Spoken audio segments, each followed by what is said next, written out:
کیسے ٹھیک ہوتا ہے. تو میڈیکل کالجز میں قرآن پڑھایا جاتا. کیا خیال ہے؟ ENT اسپیشلسٹ بیٹھے ہوئے ہیں نا, کہاں گئے وہ کھڑے ہوئے, کہاں چلے گئے؟ تو آپ کے کڈنی میں کوئی مسئلہ ہے, کڈنی کو کیسے ٹھیک رکھنا ہے, ہم نے یہ گائیڈنس ہمیں ملتی ہے قرآن سے؟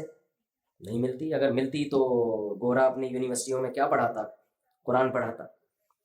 پیسے آپ نے کیسے کمانے ہیں, یہ گائیڈنس ہمیں ملتی ہے قرآن سے؟ نہیں مل رہی بھائی ہمیں. اس کے لیے آپ کو تاجروں کے پاس اپنے بچوں کو بٹھاتے ہو. کبھی بھی بزنس سیکھنے کے لیے بچوں کو قاریوں کے پاس نہیں بٹھایا جاتا, مولاناؤں کے پاس بھی نہیں بٹھایا جاتا. لوگ مجھ سے پوچھ رہے ہوتے ہیں مفتی صاحب بزنس کا طریقہ بتا دیں, تو میں کہتا ہوں بھائی میں کوئی طریقہ بتا دیتا تو میں خود نہیں کر لیتا. ہم تو خود دوسروں پہ اعتماد کرتے ہیں بزنس کے معاملے میں. ہاں یہ ضرور بتا دیتا ہوں کہ کروڑوں میں کوئی ایک آدھ ہوتا ہے جس پہ اعتماد کیا جا سکے. تو ہم تو دیکھتے ہیں کہ ہمیں قرآن سے نہیں پتہ چل رہا بھائی, پیٹ خراب ہو جائے تو یہ گائیڈنس ہمیں نہیں مل رہی, سر میں درد ہو تو یہ گائیڈنس ہمیں نہیں مل رہی, بائک چلانے کا طریقہ نہیں مل رہا, گاڑی خراب ہو جائے تو انجن ٹھیک کرنے. تو قرآن کہہ رہا ہے گائیڈنس کس کے پاس ہے؟ قرآن کے پاس ہے. تو عجیب سی بات لگ رہی ہے یہ. دیکھیں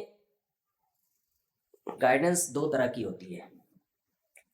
ہدایت یا گائیڈنس جسے ہم کہتے ہیں, جو ہماری زندگی کے سب سے امپورٹنٹ سوالات ہیں نا, جو ہمیشہ سے انسان حل کرنے میں لگا ہوا ہے, اس سوال کا جواب قرآن کہتا ہے میرے سوا کسی کے پاس نہیں. میں سمجھا پا رہا ہوں اپنی بات؟ دیکھیں جب بھی ہم بلوغت کی دہلیز پہ قدم رکھتے ہیں, دماغ استعمال کرنا شروع کرتے ہیں, ایک سوال ہمیں بار بار کلک کرتا ہے لیکن ہم اس کو کچل دیتے ہیں, کہتے ہیں چھوڑو یار اس بحث میں نہیں پڑو. وہ سوال یہ کہ ہم کیوں ہیں,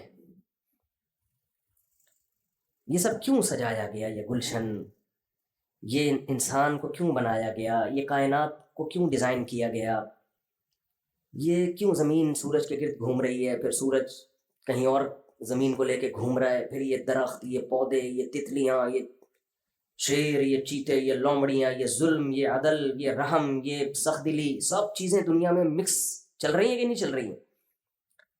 تو یہ سب ہے کیوں, اس کی ریزن کیا ہے؟ ہماری زندگی کا سب سے امپورٹنٹ سوال یہ ہے جسے ہم سائڈ پہ رکھ کے اپنی زندگی گزارتے ہیں. سائڈ پہ رکھنا اس لیے ضروری ہے کہ لائف کو انجوائے پوری طریقے سے انسان جب ہی کر سکتا ہے جب اس سوال میں پڑھنے کی ٹینشن نہ لے. وہ اگر آپ اس سوال کے جواب میں پڑھنے کی ٹینشن لیں گے تو بہت ساری پیچیدگیاں پھر زندگی میں کھڑی ہو جائیں گی کہ ہم کیوں ہیں. یہ سوال جو ہے نا, میں آسان سی مثال سے بات سمجھاتا ہوں. آپ کو کسی کمپنی نے پروجیکٹ دے کے امریکہ بھیجا بزنس کلاس میں, اس میں کچھ ڈاکٹرز بھی تھے, کچھ انجینئرز تھے, وہاں ایک بلڈنگ بنانی تھی. ڈاکٹروں کا کام یہ تھا کہ یہاں جو بیمار ہو جائیں گے تو وہ ٹھیک کرنا ہے آپ نے ان کو. جو سول انجینئر تھے میپ بنانا ہے, کچھ دوسرے انجینئر تھے انہوں نے یہ کرنا ہے وہ کرنا ہے. پورا پروجیکٹ دے کے پوری تیاری کر کے, اور پیسے ویسے بھی آپ کی پینٹ میں ڈال دیے کہ وہاں کھاؤ پیو, کوئی ٹینشن نہ ہو. کام آپ کا کیا ہوگا, یہ پروجیکٹ ہمیں 1 سال میں کمپلیٹ کرنا ہے. اب آپ گئے امریکہ گئے تو ایک الگ دنیا نظر آئی, وہاں نائٹ کلب بھی, وہاں شراب, یہاں پھر بھی انسان چھپ چھپا کے جا رہا ہوتا ہے. میں افریقہ میں نے نائٹ کلب دیکھے تو میں نے کہا ان سے تو ہمارے چائے کے ہوٹل اچھے ہیں. غریب ملکوں میں بھی نائٹ کلب بنائے ہوئے ان لوگوں نے, ان غیر مسلموں میں تو نائٹ کلب لازمی ہے لیکن غریبوں والے نائٹ کلب ہیں. تو جہاں اسلام نہیں ہوگا تو نائٹ کلب زندگی کا حصہ, شراب کباب, کیونکہ پھر لائف کا مقصد انجوائمنٹ کے بغیر کچھ بچتا نہیں ہے.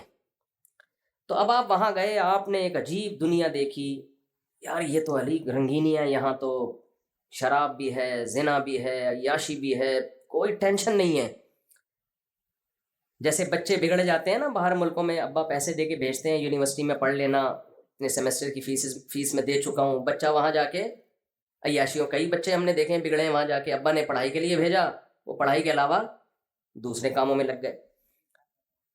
اب جب ان کو کوئی بار بار یاد دلائے گا کہ بیٹا تم یہاں آئے نہیں ہو, تمہیں یہاں بھیجا گیا ہے, کتنے پروٹوکول کے ساتھ بھیجا ہے, ورنہ پاکستان میں لوگ ترس رہے ہیں باہر بھاگنے کے لیے, تمہیں کمپنی نے بھیجا, تو تم سوچتے نہیں ہو کہ تمہیں کیوں بھیجا گیا ہے. اب مجھے بات بتائیے, عیاشی کس میں, سوچنے میں ہے یا نہ سوچنے میں؟ نہ سوچنے میں مزے آ رہا ہے, چھوڑا یار دیکھیں گے, دیکھا جائے. سوچنے میں تو ٹینشن ہے, کیوں بھیجا, مقصد کیا تھا, باؤنڈ ہو جاؤ گے آپ. انسان کی عادت یہ ہے کہ وہ خواہشات کو ہمیشہ ترجیح دیتا ہے. بہت کم لوگ ہوتے ہیں جو عقل کو سامنے رکھ کے زندگی گزارتے ہیں. ہم جب سے بالغ ہوتے ہیں نا, ہماری عقل اور دل کی خواہشات, ان کا ہمیشہ جھگڑا اور پھڈا ہی رہتا ہے. عقل کیا کہتی ہے, سگریٹ پیو کہ نہیں پیو, نہ پیو. لیکن دنیا میں کروڑوں لوگ ہیں جو سگریٹ پیتے ہیں. عقل کا کیا کہتی ہے, شراب ہونی چاہیے سوسائٹی میں کہ نہیں ہونی چاہیے. نہیں, باہر ملکوں میں آپ دیکھیں وہاں جو ایکسیڈنٹ ہوتے ہیں وہ اکثر شراب پی کے ہی ہوتے ہیں. لیکن دل کیا کہتا ہے, بھائی یہ سب چیزیں لیگل ہونی چاہیے. بہت ساری مثالیں ہیں. عقل کیا کہتی ہے, جس ماں باپ اور ماں نے تمہیں پالا تو بڑھاپے میں ان کو پالو یا اولڈ ہاؤس میں جمع کرا دو. جواب دینا, پالو نا. لیکن دل کیا کہتا ہے, گوروں کا دل. ہم تو کلچر کے میں باؤنڈ ہوئے ہیں نا تھوڑے سے اب, ورنہ یہاں بھی دل یہی لوگوں کا کر رہا ہوتا ہے کہ ابا اولڈ ہاؤس میں ہی رہیں تو زیادہ اچھا. ان کا تو کلچر نہیں ہے تو وہ فوراً کہاں لے جاتے ہیں اس کو, ابا اماں کو اولڈ ہاؤس میں. تو پوری زندگی ہماری عقل اور دل کے جھگڑوں میں گزرتی ہے. اس وجہ سے ہم خواہشات کو جب غالب رکھتے ہیں تو ہم یہ سوچتے ہی نہیں ہیں کہ ہم کیوں ہیں, ہم کیوں ہیں. قرآن کا یہ دعویٰ ہے کہ انسان کیوں ہے, اس سوال کا جواب صرف کس کے پاس ہے, قرآن کے پاس. اور اللہ کہتا ہے یہ میرے علاوہ کسی کے پاس جواب ہو بھی نہیں سکتا, کیونکہ بھیجا میں نے ہے. کمپنی جس نے آپ کو بھیجا ہو کسی پروجیکٹ کو دے کر, وہ کمپنی یاد دلائے گی کہ تو پیڑے کھا رہا ہے وہاں بیٹھ کے. بزنس کلاس میں ہم نے تمہیں بھیجا, وہاں تمہیں پروجیکٹ دے کے بھیجا, تم عیاشیوں میں لگ گئے. تو یہ بار بار یہ ٹینشن کس کو ہوگی, کمپنی کو ہوگی, آپ کو تھوڑی ہوگی. جس نے بھیجا ہے یہ ٹینشن اس کی ہے, وہ یاد دلائے گی کمپنی. آپ کے ابا نے آپ کو پڑھائی کے لیے بھیجا, آپ کا ٹکٹ کروایا, آپ کو بھاری بھرکم فیسیں بھری اور مستقبل کی امید پہ بیٹھ گئے کہ میرا بچہ پڑھ کر آئے گا تو یہ کرے گا وہ کرے گا. تو وہاں دوست آپ کو یاد دلائیں نہ دلائیں, ابا فون کر کر کے یاد دلائے گا. تو جو بھیجتا ہے نا, یہ اس کے ذمہ ہوتا ہے کہ وہ بتائے کہ میں نے کیوں بھیجا. تبھی ماضی میں وہ نعرہ لگا تھا نا, مجھے کیوں نکالا. تو میں جواب میں کہتا بھائی جس نے نکالا ہے اس سے پوچھو. ہم نے نکالا ہوگا تو ہم کہیں گے نا. جو کام کرتا ہے تو کام کرنے والے سے پوچھا جاتا ہے کہ آپ نے یہ کام کیوں کیا, جس نے کیا ہی نہ ہو. اکثر میں ایک چٹکلا سناتا ہوں. ایک بہت موٹے تازے آدمی کا انتقال ہو گیا, تو اب جنازے کو کندھا دینا بڑا مشکل تھا نا, بھاری تھا. تو اب اس کے بچے بول رہے ہیں بھائی کندھا دو, تو وہ کہہ رہے ہیں ہم نے تھوڑی مارا ہے. ہم کیوں کندھا دیں. تو جس نے کام کیا ہوتا ہے, کام کی ریزن اس سے پوچھی جاتی ہے. آپ نے بچوں کو لڑائی کرتے ہوئے دیکھا ہوگا, گھر میں کوئی چیز ٹوٹ جاتی ہے, ماں باپ ایک بچے کو بلاتے ہیں, بیٹا تم نے کیوں توڑا. وہ فوراً دوسرے پہ ڈالے گا, میں نے نہیں توڑا, اس نے توڑا ہے. وجہ کیا ہے, کیوں کا جواب وہ کنورٹ کر دیتا ہے کہ پہلے یہ ثابت ہو جائے نا کہ میں نے نہیں توڑا, تو پھر مجھ سے یہ سوال بنے گا ہی نہیں کہ کیوں توڑا. تبھی وہ دوسرے پہ ڈال رہے ہوتے ہیں اس نے توڑا ہے, تاکہ یہ سوال کہ کیوں توڑا یہ مجھ سے نہ پوچھا جائے, یہ کس سے پوچھا جائے, اس سے پوچھا جائے. تو جو کام کرتا ہے اس سے پوچھا جاتا ہے آپ نے یہ کام کیوں کیا. ہمارے ساتھ ایک مسئلہ یہ ہے, گلشن اقبال میں آپ لوگ رہتے ہیں, ایک پڑھا لکھا علاقہ ہے, ایک اچھے لیول کے لوگ سوسائٹی کے لوگ رہتے ہیں یہاں پہ. تو آپ لوگ کے ساتھ ایک بہت بڑا, سوری مجھے کہنا پڑ رہا ہے, ایک بہت بڑا مسئلہ پڑھے لکھے لوگوں کے ساتھ یہ ہے کہ جو ان پڑھ ہوتے ہیں نا, وہ تو کسی سوال کا جواب کسی سے پوچھتے ہی نہیں. پڑھے لکھے لوگ چونکہ انہوں نے کچھ دنیا پڑھی بھی ہوتی ہے, تو وہ سمجھتے ہیں کہ جو ہم نے پڑھا ہے نا انہی کتابوں میں ہمیں ہر سوال کا جواب ملے گا. یہ بہت بڑی مسٹیک ہوتی ہے. آج کل یونیورسٹیوں میں لوگ سائنس سے بہت متاثر ہیں, گورے اسکالرز ہیں, ان کو پڑھتے رہتے ہیں, تو وہ سمجھتے ہیں ہر سوال کا جواب ہمیں یہاں سے ملے گا. یہ بات ہی غلط ہے بھائی. آپ کو بہت سارے سوال کا جواب یونیورسٹیوں سے ملے گا. آپ کو فزکس میں یہ جواب مل جائے گا کہ آپ کتنے کلومیٹر فی گھنٹہ کی اسپیڈ سے بھاگیں گے تو کتنے دیر کے بعد آپ کہاں ہوں گے. یہ اس سوال کا جواب آپ کو ملے. کون سے کیمیکل کو کون سے کیمیکل سے ملائیں گے تو کیا بنے گا, اس کا جواب آپ کو سائنسدان دیں گے. کیمسٹری کے جو سائنٹسٹ ہیں وہ آپ کو دیں گے. آپ کے پیٹ میں درد ہو تو کس قسم کا درد ہو تو کون سی دوا کھانے سے آپ کا وہ درد ٹھیک ہوگا, اس سوال کا جواب آپ کو سائنٹسٹ دیں گے. جو میڈیکل سائنس سے متعلق ہیں وہ جواب دیں گے.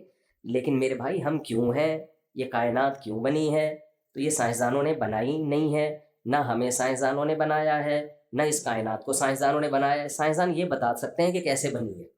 دھماکہ ہوا تھا اور ڈھن ڈھن کر کے یوں ہو گیا تھا, بن گئی تھی, کس نے دھماکہ کیا، اس کے پیش نظر اس خوبصورت ترین دھماکے سے مقصد کیا تھا اس کا. کھربوں سال بغیر دھماکے کے بھی تو گزر ہی گئے تھے نا. کیا خیال ہے؟ سائنسدان بتاتے ہیں نا اتنے کھرب سال ہماری کائنات پرانی ہے، تو کائنات کی جو اسٹارٹنگ ہے وہ اتنے کھرب سال پہلے ہے. اس سے پہلے بھی تو کچھ ہوگا نا. اس کا تو ہمیں نہیں پتا وہ کھرب ہے ارب ہے کیا ہے، اس کا تو کوئی بتا ہی نہیں سکتا. تو اتنے عرصے تک تو کچھ بھی نہیں تھا. تو یہ کیوں ہوا دھماکہ، اور اتنا خوبصورت دھماکہ ہوا، اور ایسا خاندانی دھماکہ. کراچی میں جو دھماکے ہوتے ہیں اس سے تو تباہی بربادی ہو جاتی ہے. آپ دیکھ رہے ہیں جتنے بھی دنیا میں دھماکے ہوئے ہیں آج تک کوئی خوبصورت نظام اس دھماکے سے وجود میں آیا؟ اللہ نہ کرے، ڈر کے بھاگ نہیں جائیے گا، اللہ نہ کرے یہاں دھماکہ ہو جائے. مثال دے رہا ہوں. تو آپ کا کیا خیال ہے، اس بوتل کا ڈھکن اگر نیچے ہوگا تو اس دھماکے کے نتیجے میں یہ ہو سکتا ہے کہ دھڑام سے بوتل پہ آگے ہو جائے ہیں؟ یہ تو ہو سکتا ہے کہ ڈھکن اڑ کے دور گرے اور بوتل کا پانی باہر ہو جائے اور سب دائیں بائیں ہو جائے، سارا سیٹ اپ تباہ و برباد ہو جائے. ایسا نہیں ہو سکتا کہ ہم بوتلیں ادھر پڑی ہوئی ہوں، ڈھکن ادھر ادھر گرے ہوئے ہوں اور دھماکہ ہو اور یہ خوبصورت محفل جم جائے. تو ایسا دھماکہ نہیں. اور جو ماہرین ہیں وہ کہتے ہیں وہ جو بگ بینگ تھیوری ہے، یہ دھماکہ سیکنڈ کے کروڑواں حصے میں بھی اگر تھوڑا سا فرق ہو جاتا ہے نا، معمولی سا، تو یہ اتنا خوبصورت نظام وجود میں نہیں آتا. اور یہ جو کہتے ہیں جو زمین وجود میں آئی، پھر زمین میں پانی، پھر پانی سے پھر زمین کا 23 ڈگری جھک جانا، یہ سب ایسی خوبصورت کیلکولیشن ہے کہ ان میں سے اگر کچھ بھی کوئی بھی چیز نہ ہوتی تو یہ سب کچھ نہ ہوتا. مثال کے طور پر زمین سورج سے تھوڑا اور دور ہو جاتی تو ٹیمپریچر اتنا ڈاؤن ہو جاتا کہ زندگی نہ ہوتی. تھوڑا سا قریب ہو جاتی تو ہم سب ٹکے کباب بنے ہوئے ہوتے. کیا خیال ہے؟ اگر پیدا ہوتے، وہ تو ہوتے ہی نہیں پیدا، کباب بنے ہوئے ہوتے ہم سب. یعنی ایک ایک چیز انسانی حیات کے لیے سوٹیبل ہے، پرفیکٹ بالکل. پانی بھی، آکسیجن بھی، ٹیمپریچر بھی، پھر گریوٹی بھی، پھر چاند بھی. اگر چاند نہ ہوتا تو بھی بہت زمین آڑی ترچھی ہو جاتی ہے ہماری. 2 چاند ہوتے تو وہ زیادہ مسئلہ ہو زمین کو، یہ جیسے کسی کی جڑواں بچے ہو جائے نا بچے سنبھالنے کا تجربہ نہ ہو اور جڑواں ہو جائے. تو اتنی بہترین کیلکولیشن، اتنی بہترین کیلکولیشن جو زندگی کے لیے ضروری تھی.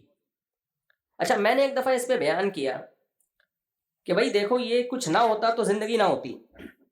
تو ایک ایتھیس نے اس پہ اعتراض کیا، بھائی ہم نہیں ہوتے کوئی اور مخلوق ہوتی، ہم نہیں ہوتے تو ایسی مخلوق ہوتی جو کچھ اور ہوتی. بھائی تو پھر ہے کیوں نہیں؟ کسی اور سیارے پہ ایسی کوئی مخلوق ہے کیوں نہیں؟ یعنی ان کا مقصد یہ تھا کہ یہ انسان کے لحاظ سے یہ سب انوائرمنٹ نہیں بنی ہے، انوائرمنٹ کی وجہ سے انسان بنا ہے. یعنی یہ والی انوائرمنٹ نہ ہوتی تو کوئی اور مخلوق بن جاتی. ایسا نہیں ہے. وَجَعَلْنَا مِنَ الْمَاءِ كُلَّ شَيْءٍ حَيٍّ، قرآن کہتے ہیں ہم نے ہر جاندار چیز کو کس سے بنایا؟ پانی سے. تو پانی سے ہر جاندار چیز کو ہم نے بنایا ہے. تو یہ انوائرمنٹ حیات کے لیے ضروری نہیں، انتہائی ضروری تھی. یہ کیلکولیشن آٹومیٹیکلی کسی حادثے کا نتیجہ بولیں نہیں ہو سکتا. پھر کتنی چیزوں کو آپ حسن اتفاق سے مانو گے؟ ہم کہتے ہیں بھائی حسن اتفاق ہے، کیسا ہو گیا؟ یوں ایک سیل بنا، پھر یہ ہوا، پھر یہ ہوا، پھر یہ ہوا، وغیرہ وغیرہ. وہ تو پورا لمبا چوڑا سیٹ اپ ہے ان کے پاس. یہ بار بار نہ ہلیں جلیں نہیں، پھر بہت ڈسٹربنس ہو رہی ہے. ہاں جی. تو یہ کہتے ہیں نا حسن اتفاق سے یہ سب کچھ ہو گیا. میں اکثر اس کی ایک مثال دیتا ہوں. حسن اتفاق سے یہ تو ہوتا ہے کہ آپ نے کسی سے کروڑوں روپے قرضہ لیا تھا اور بھاگے آپ جس بس میں چڑھے اتفاق سے وہ بھی اسی بس میں تھا. آپ نے مکان علاقہ چھوڑ کے کہیں اور گئے، پتہ چلا پڑوس میں بھی. یعنی قبح اتفاقات تو بہت ہوتے ہیں، ایسے حسن اتفاق نہیں ہوتے کہ آپ نے کسی سے 1 کروڑ روپے لیے، جیسے ہی لیے اس کا انتقال ہو گیا، وہ آپ کے ہو گئے 1 کروڑ. پھر آپ نے اس سے 1 کروڑ روپے قرضہ لیا، اگلے دن جس سے قرضہ لو ساری دنیا مر جائے گی، وہ نہیں مرتا. وہ نہیں مرے گا. یہ تو خیر ایک سمجھانے کے لیے مثال دے رہا ہوں. تو لا آف چانس، کچھ چیزیں بائی چانس ہو جاتی ہیں نا. تو یہ کیسی بائی چانس کچھ چیزیں ہو گئی ہیں کہ ایک سیل وجود میں آیا جس کی جو ترکیب ہے اتنی پیچیدہ ہے کہ کروڑوں سال میں جا کے اس بات کا سائنسدان کہتے ہیں امکان ہے کہ شاید کوئی ایسا سیل بن جائے، جبکہ بے شمار سائنسدان اس کا انکار کر رہے ہیں کہ کھربوں سال میں بھی نہیں بن سکتا. چلو فرض کر لیا اتفاق، حسن اتفاق سے ایک بن گیا. پھر حسن اتفاق سے اس میں ایسے سافٹ ویئر انسٹال ہو گئے کہ وہ 1 کے 2 بھی ہو رہا ہے، 2 کے 4 بھی ہو رہے ہیں. پھر حسن اتفاق سے اتنی اردو تو آتی ہے نا، حسن تو سمجھتے ہی ہوں گے سب لوگ، اتفاق رہ گیا. تو کہ وہ پانی میں ایک مخلوق وجود میں آ گئی، پھر وہ مخلوق باہر جھانکتی تھی. ایک دن اس نے نکل کے باہر آنا سیکھا تو باہر کے انوائرمنٹ سے متاثر ہوئی، تو باہر کے انوائرمنٹ سے متاثر ہو کر پھر وہ باہر ہی انجوائے کرنے لگی. اس کے سارا باڈی کروڑوں سال میں باہر کے حساب سے ہو گئی. پھر وہ بھائی بس کر دو، نہیں ہو سکتا ایسا. کیسی یہ کیلکولیشن ہے؟ پھر نر مادہ کیسے بن گئے، مرد اور عورت کیسے بن گئے؟ اور نر اور مادہ کا ملاپ اولاد پیدا کرنے کے لیے نہیں ہوتا. فطرت نے ان کے دل میں مرد اور عورت میں یا نر اور مادہ میں اٹریکشن کسی اور، ان کا کوئی اور مقصد ہوتا ہے. اس سے رزلٹ فطرت لے رہی ہوتی ہے گروتھ کا، نسل بڑھانے کا، جو بالکل دونوں ایک دوسرے سے کیا ہیں، ڈفرینٹ ہیں. یعنی کوئی جنگل میں پیدا ہونا اور اس کو بتایا جائے کہ تمہاری جو فیمیل کی طرف رغبت پیدا ہو رہی ہے اس کا رزلٹ یہ ہوگا کہ نسل بڑھے گی، وہ کبھی بھی نہیں مانے گا اس کو. وہ کہے گا اس کا نسل سے کیا تعلق ہے. لیکن فطرت کیا کرتی ہے، نیچر کیا کرتی ہے، جانوروں میں بھی اس نے یہ جذبہ رکھا کہ اس کا رزلٹ بالکل ایک ڈیفرنٹ ہے اور ان کا مقصد بالکل ایک الگ مقصد ہوتا ہے. اپنی خواہش بھوک مٹانا ہوتا ہے. اس بھوک کے ذریعے کام کیا ہو رہا ہے، بالکل ایک الگ نسل کی حفاظت کی جا رہی ہے. تو آپ کتنی چیزوں کو اتفاق سے مانو گے بھائی. اور آنکھیں یہاں جڑ گئیں، کان یہاں لگ گئے، زبان یہاں لگ گئی. زبان میں ایسے سینسر کہ آپ بیسیوں ذائقے محسوس کر. میں بار بار ایک چیز بیان میں کہتا ہوں کہ ہمارا دماغ دیکھتا ہے، ہمارا دماغ سنتا ہے، ہمارا دماغ بولتا ہے، ہمارا دماغ سونگھتا ہے، ہمارا دماغ ہر چیز کا احساس دلاتا ہے. لیکن اس کے پاس انسٹرومنٹ نہیں تھے دیکھنے کے لیے، تو قدرت نے دماغ کو 2 ڈیجیٹل کیمرے دے دیے. دیکھنے کا جب تمہارا دل کرے تو تمہیں یہ آلات ہیں. جیسے کسی ڈاکٹر کو آپ انسٹرومنٹ پکڑا دیتے ہیں کہ مریض کا گلا چیک کرنا ہے تو یہ دانت چیک کرنے ہیں، الٹرا ساؤنڈ کی یہ مشین ہے، تو ڈاکٹر انسٹرومنٹ کے بغیر، آلات کے بغیر وہ بیچارہ ناکارہ ہے نا. تو ہمارا دماغ جو خود ایک انتہائی پیچیدہ مشین ہے، ڈاکٹر صاحب بیٹھے ہوئے ہیں وہی بتائیں گے کہ اتنی باریک باریک اس میں لائنیں جو بلڈ کو سرکولیٹ کر کے پورے دماغ میں، وہ زمین پہ کہتے ہیں 2-3 دفعہ چکر لگا دو، وہ پورا پائپوں کا گچھا بنا کے کھوپڑی میں فٹ کر دیا ہے. یہ کھربوں سال میں بھی بھائی حسن اتفاق سے ایسا نہیں ہو سکتا. تو یہ کیسا کنیکشن ہے اس کا. اس دماغ کو دیکھنے کے لیے کیمرے چاہیے تھے، تو قدرت نے 2 کیمرے آپ کی کھوپڑی میں فٹ کر دیے اور ان کے لینس کو ایسے ایڈجسٹ کر دیا، اتنا یعنی 0.1 ملی میٹر بھی اگر دونوں آنکھوں کے فاصلے دائیں بائیں ہو جائیں تو ہمیں صحیح نظر نہیں آئے گا. صحیح نظر، ان کے لینس کی ایڈجسٹمنٹ ایسی بہترین طریقے سے کر دی ہے. 40 سال کے بعد نظر کمزور ہوتی ہے نا، وہ لینس کی ایڈجسٹمنٹ تھوڑی سی آؤٹ ہو جاتی ہے، ذرا سی آؤٹ ہوتی ہے وہ. تو بھائی یہ کیا ہے، یہ کیسے اتنے خاندانی سافٹ ویئر. پھر دماغ کو سننے کے لیے کان چاہیے تھے تو کھوپڑی میں کیا فٹ کر دیے، کان. سونگنے کے لیے ناک چاہیے تھی. اور یہ ایک ہی کھوپڑی میں سب چیزیں کیوں فٹ ہو رہی ہیں؟ کیونکہ ایک اچھی لائف گزارنے کے لیے یہ سارے حواس کی ہمیں ضرورت ہے. ہمارے دماغ کو ایک ہی ٹائم پہ دیکھنا بھی چاہتا ہے، وہ سننا بھی چاہتا ہے، بولنا بھی چاہتا ہے، سونگنا بھی چاہتا ہے. تو جتنے بھی ضروری آلات تھے وہ سارے دماغ جہاں ہے اسی کے نیچے سارے ایسے فٹ کیے کہ اس کے حسن و جمال میں بھی کوئی گڑبڑ نہ ہو. میں نہیں مانتا یہ حسن اتفاق سے. آپ لوگ اگر مانتے ہیں تو مجھے بتا دیں بھائی، یہ اتفاق سے ایسے اتفاقات بولو نہیں. تو کسی نے کہا ہے نا، حسن اتفاق سے ایسا حسین اتفاق نہیں ہوتا. پھر ہر چیز میں تو قرآن بار بار یہ دعویٰ کرتا ہے ذالک تقدیر العزیز العلیم. یہ بہت اہم آیت ہے قرآن کی. تقدیر عربی میں کسے کہتے ہیں؟ اندازہ، کیلکولیشن، مینجمنٹ. یہ تمام چیزوں پہ تقدیر کا لفظ عربی میں صادق آتا ہے. یعنی جو چیز اتفاق سے ہو نا، جو بے تکی ہو، اس کی جو اپوزٹ ہے وہ کیا ہے؟ تقدیر. یعنی مقدر، ایک کیلکولیشن کے ساتھ کسی چیز کو ایڈجسٹ کرنا، ان تمام معنوں میں عربی کا یہ لفظ استعمال ہوتا ہے جسے ہم کیا کہتے ہیں؟ تقدیر. یہ وہ تقدیر نہیں ہے جو ہم کہتے ہیں نا تقدیر میں لکھا ہوا ہے، وہ الگ چیز ہے. یہ جو تقدیر ہے نا، تقدیر یہ ہے جو قرآن میں تقدیر العزیز العلیم کا لفظ، قرآن میں ایک ہی لفظ مختلف جگہوں پر مختلف معنی میں استعمال ہوا ہے نا. جیسے ہم اردو میں بھی ظالم کا لفظ جب ہم ویسے ہی بولتے ہیں تو ظالم کا مطلب ظلم کرتا ہے، لیکن شاعری میں ظالم کا مطلب ظالم نہیں ہوتا. حسینہ جو ہوتی ہے نا محبوبہ، اس کو ظالم کہا جاتا ہے. اگر اس کو کوئی عادل کہہ دے تو وہ پھر اس کے حسن کی تعریف نہیں کی آپ نے. ظالم کا مطلب ہے، اب یہاں سارے سوری، ظالم کا مطلب کیا ہے بھائی؟ جو جس سے آپ کو عشق ہو جائے تو وہ ظالم ہی ہوتا ہے نا. اگر وہ عادل ہے تو اس کا مطلب تو اس نے تو آپ کو کوئی تکلیف ہی نہیں دی، اس کے حسن پہ آپ کو ٹینشن ہی نہیں لے رہے. تو ٹینشن ظالم دیتا ہے نا، عادل تھوڑی ٹینشن دے. تو یہ شاعروں کی اپنی اصطلاحات ہوتی ہیں. ہم دیکھتے ہیں ایک ہی لفظ ایک ہی زبان میں مختلف جگہوں پہ مختلف معنی میں وہ استعمال ہوتا ہے. تو قرآن میں بھی ایسا ہی ہے، ایک لفظ ایک جگہ کسی اور معنی میں ہے. قرآن میں ظلم کا لفظ بھی ایسے وَلَمْ تَظْلِم مِّنْهُ شَيْئًا. قرآن کہتا ہے وہ ایک باغ تھا جس کا درخت پھل دیا کرتا تھا اور ظلم نہیں کرتا تھا. تو وہاں ظلم کا مطلب ظلم نہیں ہے، ظلم کا مطلب پھلوں میں کمی نہیں کرتا تھا. تو مختلف معنی میں قرآن کے الفاظ مختلف. تو جب ہم یہ آیت پڑھتے ہیں ذَلِكَ تَقْدِيرُ الْعَزِيزِ الْعَلِيمِ، یہ بہت امپورٹنٹ آیت ہے.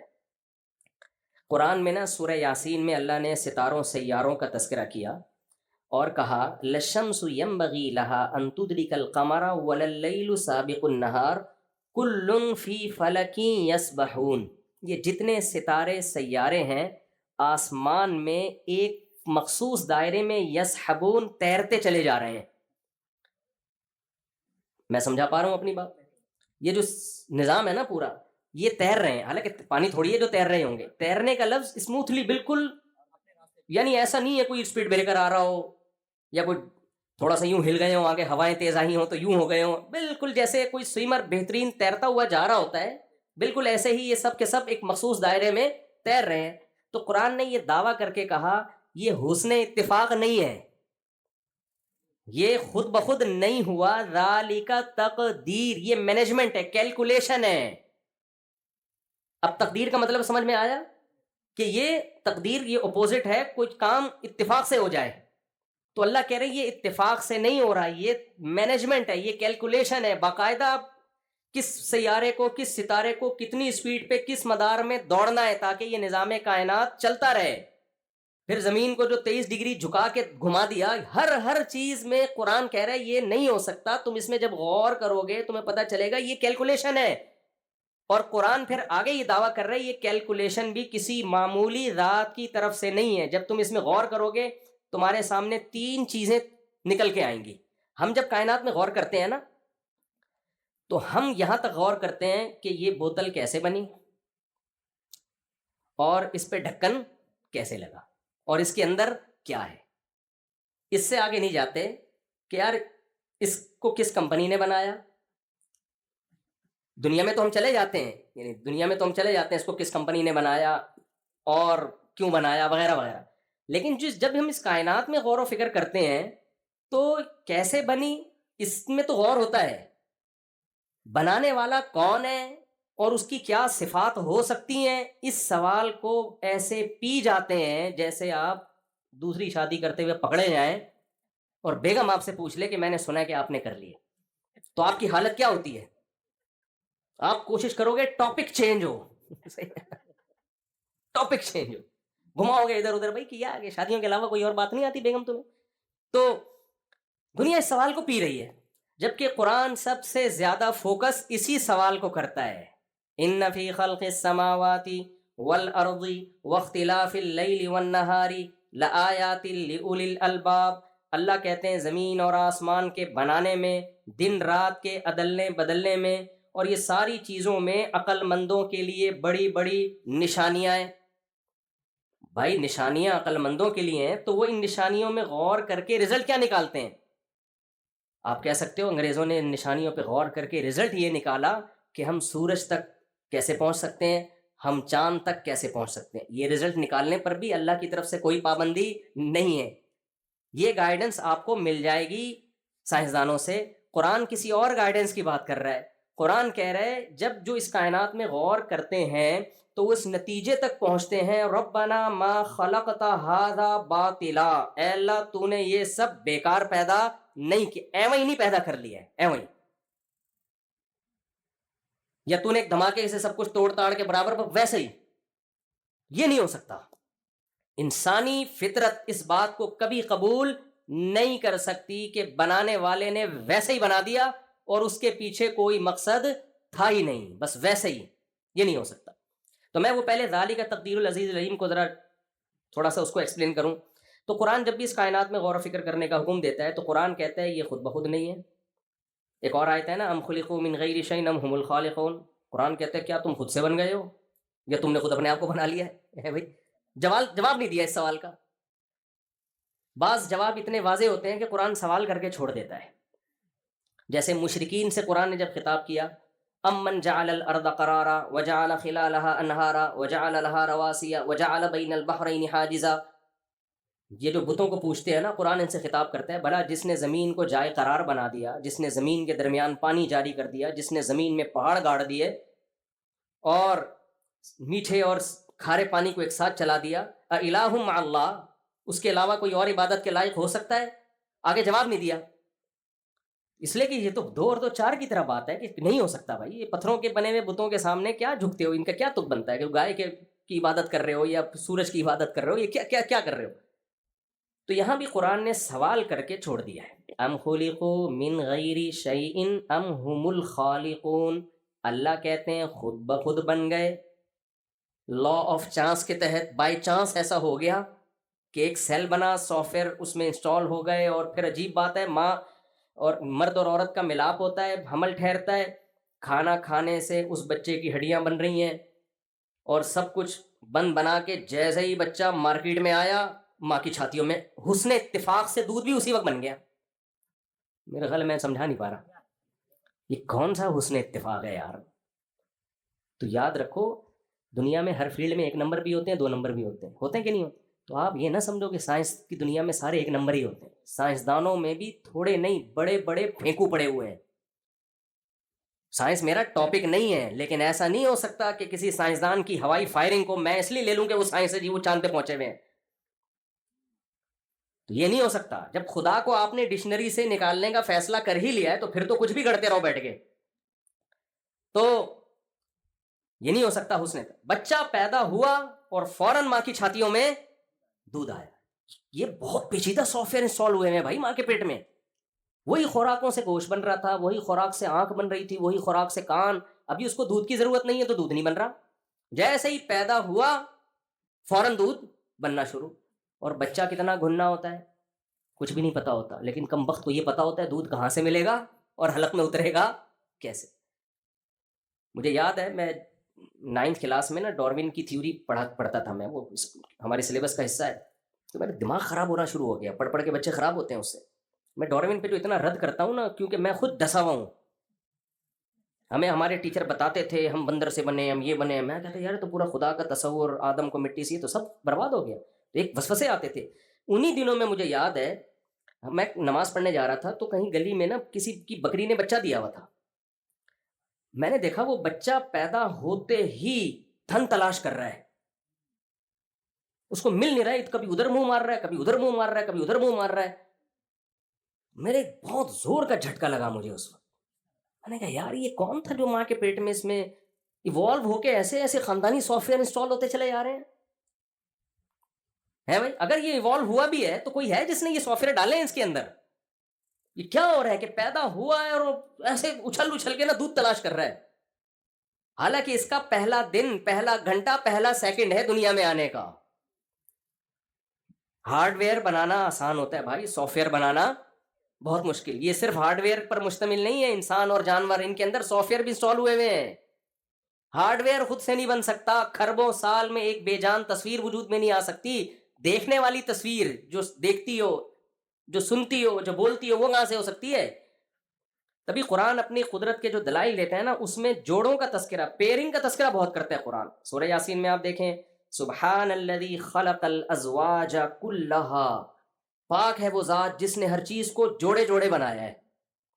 اگر یہ کائنات حسن اتفاق سے وجود میں آتی تو اس میں جوڑے نہ ہوتے، نر مادہ پلس مائنس 4 جو ہمیں ہر چیز میں نظر آتا ہے، اور پھولوں میں نر مادہ پھولوں کا ملاپ، ہر چیز پوری کائنات کی جو کیلکولیشن ہے وہ پازیٹیو اور نیگیٹو پہ ہے. تو اللہ کہتے ہیں یہ نہیں، یہ کیسے ہو سکتا ہے کہ یہ سب آٹومیٹیکلی ہو رہا ہو.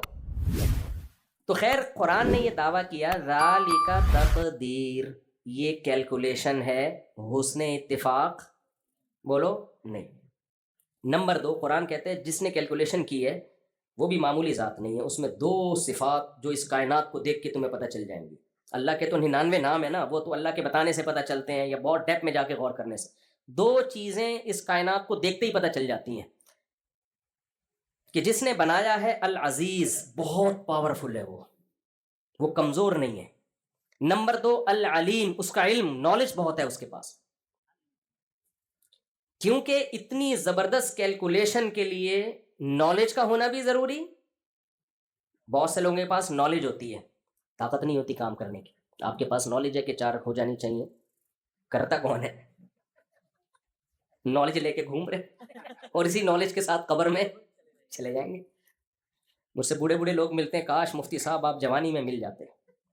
میں کہتا ہوں بہت سے جو جوانی میں ملے ہوئے ہیں انہوں نے کون سا تیر مار لیا. خیر خواتین بھی بیان سن رہی ہیں، اس کو مزاح ہی سمجھیں. سیریسلی جب ہم اکیلے ہوں گے پھر اس پہ بات کریں گے، ابھی آپ اس کو مزاح سمجھیں. صرف نالج کا ہونا ضروری نہیں ہے، اور صرف طاقت اور قوت کا ہونا بھی ضروری نہیں ہے. بڑے بڑے طاقتور ہیں، نالج ہی نہیں ہے تو کیا کریں گے؟ علم اور قدرت، یہ 2 چیزیں ملتی ہیں تو کام ہوتا ہے. تو اللہ کہتے ہیں سورہ یاسین میں ذالک تقدیر العزیز العلیم.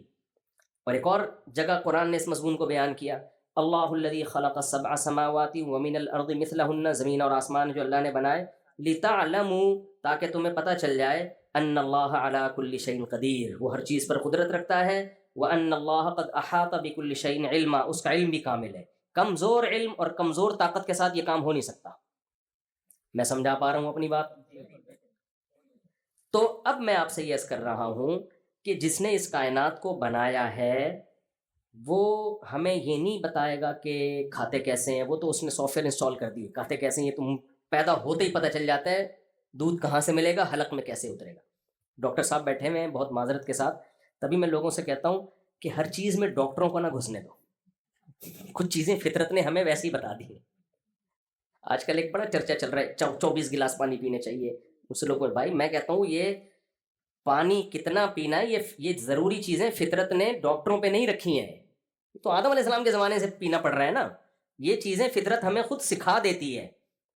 بلا وجہ کیوں پانی کے گلاس چڑھا چڑھا کے بیڑا غرق کر رہے ہو اپنا؟ سوری کوئی ڈاکٹر صاحب اختلاف کریں مجھ سے. ہاں کوئی بیماری ہو تو ایک الگ بات ہے. نارمل آدمی بھائی جب پانی کی ضرورت ہوگی فطرت خود بتائے گی. اسی میں ایک اور چیز ایڈ کر رہا ہوں میں، موضوع نہیں ہے میرا. شادی کب کرنی ہے یہ بھی ڈاکٹر سے نہیں پوچھو آپ، یہ بھی بہت بڑا مسئلہ. موٹیویشنل اسپیکرز گائیڈ کر رہے ہیں آج کل آ کے نا، ایکچولی شادی کی عمر جو ہے 25 سال ہے، ایکچولی یہ 24 سال، ایکچولی ٹوپی ڈرامہ ہے. شادی کب کرنی ہے یہ آپ کی جو ڈیزائرز ہیں وہ آپ کو بتاتی ہیں. یہ جبلت میں ڈال دی ہے فطرت نے. جس عمر میں جانوروں کی شادی ہوتی ہے نا اسی میں انسانوں کی بھی شادی ہونی چاہیے.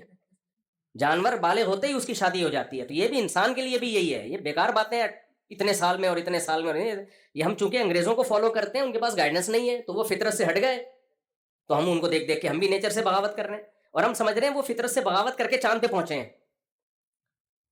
اور بھائی وہ چاند پہ سائنسی تحقیق کر کے پہنچے ہیں، اس کا ان کی جلدی شادی یا دیر سے شادی سے کوئی تعلق نہیں ہے. مثال کے طور پر تو چرس بھی پیتے ہیں. برازیل میں تو آپ کو پتا ہے چرس لیگل ہے، بہت سے ملکوں میں چرس لیگل ہے. ہیروئن تو کرنی مجھے پتا، بہت سارے نشے لیگل ہیں اور وہ ترقی یافتہ بھی ہیں. تو اب ہم یہ کہیں کہ چونکہ وہ لیگل ہے ان کے ہاں تو اس لیے ہم بھی یہ پیئیں گے تو ہم چاند پہ پہنچیں گے. اس کا نتیجہ نکلے گا کہ ہم جہاں پہنچ رہے ہیں وہاں بھی نہیں پہنچ پائیں گے. صحیح. تو ان کی جو ترقی ہے وہ جو پڑھائی لکھائی انہوں نے کی ہے وہ آپ کرو گے تو آپ بھی وہاں پہنچ جاؤ گے. یہ اخلاقی برائیاں سوسائٹی میں آنے سے تھوڑی ترقی ہوگی. اس کی ایک مثال ایسے ہے، آپ نے ٹرین کو ہاتھ رکھا وہ چل پڑی. بعض دفعہ ایسے ہوتا ہے ٹرین کھڑی ہوئی آپ نے ہاتھ رکھا چل پڑی، دوبارہ ہاتھ رکھا رک گئی. آپ کہہ رہے ہو یار یہ ہاتھ میں اتنی طاقت ہے کہ یوں رکھوں گا تو چلے گی، یوں رکھوں گا تو رکے گی. نہیں بھائی وہ حسن اتفاق ہے کہ چلنا تھا اس نے، آپ کا اتفاق سے ہاتھ بھی آپ کے اسی وقت آ گیا. وہ ٹرین چلانے کے لیے یہ نہیں ہوگا کہ یوں رکھا تو چل گئی، یوں رکھا تو رک گئی. اس کے لیے وہاں انجن کو سنبھالنا پڑے گا. تو اتفاق کی بات ہے کہ ان قوموں نے ترقی کر لی جن میں زنا ہے, ماں باپ کو اولڈ ہاؤس میں جمع کرانا ہے, باپ سوسائٹی سے شارٹ ہوتے جا رہے ہیں, فیملی سسٹم تباہ ہو گیا, شراب زنا سب کچھ لیگل ہو گیا وہاں پہ. تو اب ہم نے کہا کہ چونکہ یہ سب چیزیں وہاں لیگل ہیں اس لیے انہوں نے ترقی کی ہے. ترقی ان چیزوں سے اس کا کوئی تعلق نہیں. یہ چیزیں نہ ہوتی تو اس سے زیادہ ترقی کر لیتے. اور ہمارے ہاں اگر یہ چیزیں آ گئیں تو تھوڑی سی ترقی ہے وہ اس سے بھی ہاتھ دھونے پڑیں گے ہمیں, بیڑا ہی غرق ہو جائے گا. میں ایک مثال دے کے پھر ٹاپک کی طرف آتا ہوں. لوگ کہتے ہیں وہاں معذوروں کو کیسے لوگ, وہاں کی گورنمنٹ کیسے کیئر کرتی ہے معذوروں کی. ہماری گورنمنٹ تو نہیں کرتی, ہماری گورنمنٹ نہیں کرتی, یہ بات درست ہے بالکل, اور ان کی گورنمنٹ کرتی ہے. لیکن ان کی گورنمنٹ کرنا چھوڑ دینا تو معذور لوگ وہاں روڈوں پہ ترستے پھریں گے, کیونکہ وہ لوگ اپنے بھائی بہنوں کی کیئر نہیں کرتے. تو گورنمنٹ کی جو خوبی ہے وہ آپ ان قوم میں کیوں ڈال رہے ہو؟ ہماری اتنی کرپٹ گورنمنٹ ہو کے بھی معذوروں کا اتنا برا حشر نہیں ہوتا. لوگ زکوٰۃ سے, صدقات و خیرات سے, جنت کی امید میں, لالچ میں معذور بچوں کو بھی پالتے ہیں, معذور بہن بھائیوں, بیوہ عورتوں کا, اپنی بیوہ بہنوں کا ساری زندگی گھر چلا رہے ہوتے ہیں. گورے میں تھوڑی اتنا ظرف ہے وہ کسی کا گھر چلائے. وہ جو اپنی بیوی کو چائے کی پیالی نہیں پلا سکتا وہ بیوہ بہن کو سنبھالے گا. آج مجھے کسی نے بتایا خواتین بائکیاں چلا رہی ہیں نا, کتنی ماڈرن ہو گئی ہیں خواتین, بائکیاں چلا رہی ہیں, سواریاں لے کے جا رہی ہیں. تو ان خواتین کے خلاف بات کریں آپ. میں نے کہا میں ان خواتین کے خلاف اس لیے بات نہیں کروں گا کہ جس عورت کو عزت کے ساتھ گھر میں مرد روزی روٹی دینے کے لیے تیار نہ ہو تو وہ کیا چلائے گی؟ بائکیاں چلائے گی. تو یہ پڑھے لکھے لوگوں میں ایسا ہو رہا ہے کہ انڈیویجول لائف ہر آدمی کی کوئی ذمہ داری اٹھانی نہیں ہے. میرا انگریز کا یہی ویژن ہے, میری دولت میں. تو وہاں بھی خواتین بائکیاں بھی چلاتی ہیں, وہاں بھی خواتین جو سارے کام مرد کر رہے ہیں ان کو کرنے پڑتے ہیں. اسلام نے اس کا آلٹرنیٹ دیا, بھائی عورت کو عزت کے ساتھ کون کھلائے گا؟ گھر میں شوہر کھلائے گا. شوہر نہیں کھلا رہا, اس کا بھائی کھلائے گا, اس کا باپ کھلائے گا. تو خیر کہاں سے کام چلے گئے. تو میں یہ کر رہا تھا بھائی جس نے بنایا ہے وہ پرپز بتائے گا نا کیوں بنایا. تو یہ والی گائیڈنس جو بڑی خاندانی قسم کی گائیڈنس ہے, جو ہماری لائف کے لیے سب سے زیادہ بولو ضروری ہے, یہ قرآن کہتے ہیں میرے سوا کسی کے پاس نہیں ہے. اور ظاہر ہے قرآن اگر اللہ کا کلام ہے تو اللہ کے سوا کوئی یہ بتا بھی نہیں سکتا. تو اس گائیڈنس میں ہمیں 2-3 چیزوں کی ضرورت ہے. نمبر 1, ہم کیوں بنے ہیں, کوئی بنانے والا ہے یا نہیں ہے. اور نمبر 3, جس مقصد کے لیے بنے ہیں اس مقصد پہ ہم آئیں گے کیسے. موٹیویشن بھی چاہیے نا انسان کو. یہ ساری گائیڈنس ہمیں کہاں سے ملتی ہے؟ قرآن سے. خوب اچھی طرح سمجھ لیں, سائنس قرآن کا ٹاپک نہیں ہے اور اس میں کوئی ہمیں شرمندگی کی بات نہیں ہے. یہ ٹاپک نہیں ہے قرآن کا نا. تو کچھ سائنسی باتیں ہیں ضرور قرآن میں جو 1400 سال پہلے بیان کی تھیں, آج وہ درست ثابت ہو رہی ہیں, لیکن یہ قرآن کا ٹاپک ہے نہیں. سائنسی باتوں کا درست ہونا ایک معجزہ ہے قرآن کا, لیکن ٹاپک قرآن کا سائنس نہیں ہے. سائنس یہ میں اس لیے کہہ رہا ہوں کہ آج سائنس کی چیزیں بھی لوگ علماء سے پوچھنا شروع کر دیا ہے, اور ہر فیلڈ میں مذہبی لوگوں نے ٹانگ اڑانا شروع کر دی. او بھائی تمہارا جو ٹاپک ہے جب قرآن نہیں بتا رہا تو تم کہاں سے بتا رہے ہو؟ آج کل پتہ ہے مذہبی اسکالر کون سے زیادہ پنپتے ہیں؟ آج کل وہ پنپتے ہیں جو آپ کو جن چڑیل بھوت بھگا رہے ہو آپ کے بیٹھ کے. حالانکہ جن چڑیل بھوت بھگانا قرآن کا ٹاپک بولو نہیں. قرآن بس یہ بتاتا ہے جنات کا وجود ہے, اس سے زیادہ ڈیٹیل قرآن نے بتائی نہیں ہے. ہاں لیکن یہ پتہ نہیں کہاں سے نکال کے لا رہے ہوتے ہیں. دوسرا, آج کل ایسے اسکالرز آ رہے ہیں کہ آپ یہ پڑھیں گے تو آپ کا یہ کام ہو جائے گا, یہ پڑھیں گے تو آپ کا یہ کام ہو جائے گا. بچی کی شادی نہیں ہو رہی تو سورہ مزمل آپ پڑھیں گے تو آپ کی بچی کی شادی ہو جائے گی. آپ کا کوئی قرضہ لے کے بھاگ گیا واپس نہیں کر رہا تو یہ والی صورت 3 دفعہ پڑھیں گے تو قرضہ بولو. حالانکہ کسی کا باپ بھی دیا ہوا قرضہ. ہمارے حضرت مفتی رشید احمد صاحب رحمہ اللہ تعالیٰ فرماتے تھے اس زمانے میں کوئی کسی کو قرضہ دے تو بے وقوف, اور جو دے کے لے کے واپس دے دے وہ اس سے بڑا بے وقوف. اچھا میں نے ایک جگہ بیان میں یہ بات کہی کہ اس زمانے میں کوئی کسی کو قرضہ دے تو بے وقوف, اور جو لے کے واپس کر دے وہ اس سے بھی بڑا بے وقوف. کسی نے کہا یہ کیا بات ہوئی, قرضہ دینا تو ثواب ہے اور اگر لے کے واپس کر دے تو بے وقوف کیسے ہو گیا؟ میں نے کہا تو ان دونوں سے بڑا بے وقوف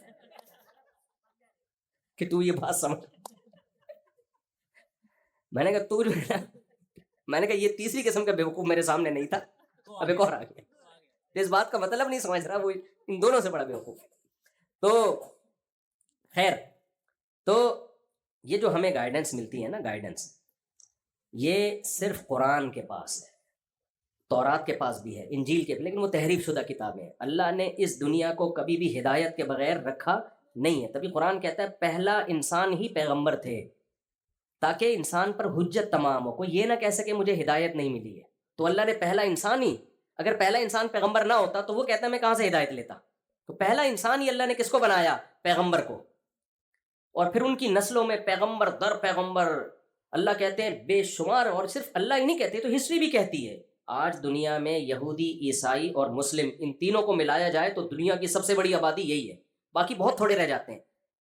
تو آپ کا کیا خیال ہے یہ تینوں اتنی بڑی آبادی کے لوگ, ان سب کا ایمان ہے کہ آدم علیہ السلام بھی آئے, نوح علیہ السلام بھی آئے, ابراہیم علیہ السلام بھی آئے, یعقوب علیہ السلام بھی آئے, اسماعیل علیہ السلام بھی آئے, ادریس علیہ السلام بھی آئے, ہود علیہ السلام بھی آئے, اور صالح علیہ السلام بھی آئے, شعیب علیہ السلام, یہ سارے اتنے لوگ, جبکہ ان کی آپس میں دشمنیاں بھی ہیں, یہ ایک دوسرے کو مانتے بھی نہیں ہیں, پھر بھی یہ سب مانتے ہیں.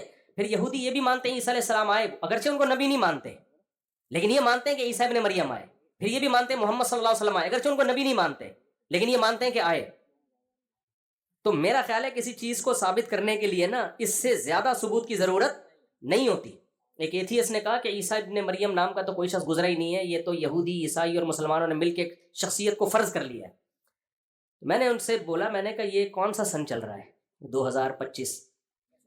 میں نے کہا بھائی صاحب اتنی مشہور شخصیتیں تھیں یہ کہ ان کے دنیا سے جانے کے بعد لوگوں نے تاریخوں کو متعین کیا ہے. دنیا میں بہت بڑا واقعہ ہوتا ہے تو ہسٹری کو اس واقعے سے جوڑا جاتا ہے نا. دیکھو ہم اکثر شادی بیاہ کی بات کر رہے ہوتے ہیں, اگر رمضان آنے والا تو عید کے بعد شادی ہوگی, بقرعید کے بعد میں تمہارا یہ کام کروں, کیونکہ 2 بڑے ایونٹ آ رہے ہیں, 2 بڑے واقعات ہو رہے ہیں. تو انسان جب کسی کو ہسٹری سے جوڑتا ہے نا تو کوئی جو بڑا ایونٹ ہوتا ہے اس سے اس کا لنک جوڑ دیتا ہے. 9/11 ایک دنیا میں ایک واقعہ بنا, یار یہ واقعہ 9/11 سے پہلے کا ہے یا 9/11 کے بعد کا ہے, یہ کووڈ سے پہلے کا ہے یا کووڈ کے بعد کا. تو یہ اس کی علامت ہوتی ہے, یہ ایک ایسا واقعہ ہے جس کو سب مانتے ہیں. تو ہم کہتے ہیں 2025, کیا مطلب پوری دنیا میں عیسائی دنیا بہت بڑی دنیا ہے, تو اس دن سے وہ الگ بات ہے اس کی کیلکولیشن میں کوئی اونچ نیچ ہو گئی ہو, 2024 ہو 25 نہ ہو یا 26 ہو 25, لیکن یہ کہ ایک ایسی شخصیت کے وجود ہی کا انکار کر دینا. میں کہہ رہا ہوں یہ واقعہ 9/11 سے پہلے کا, آپ نے کہا 9/11 کچھ بھی نہیں بنایا ہوا ہے.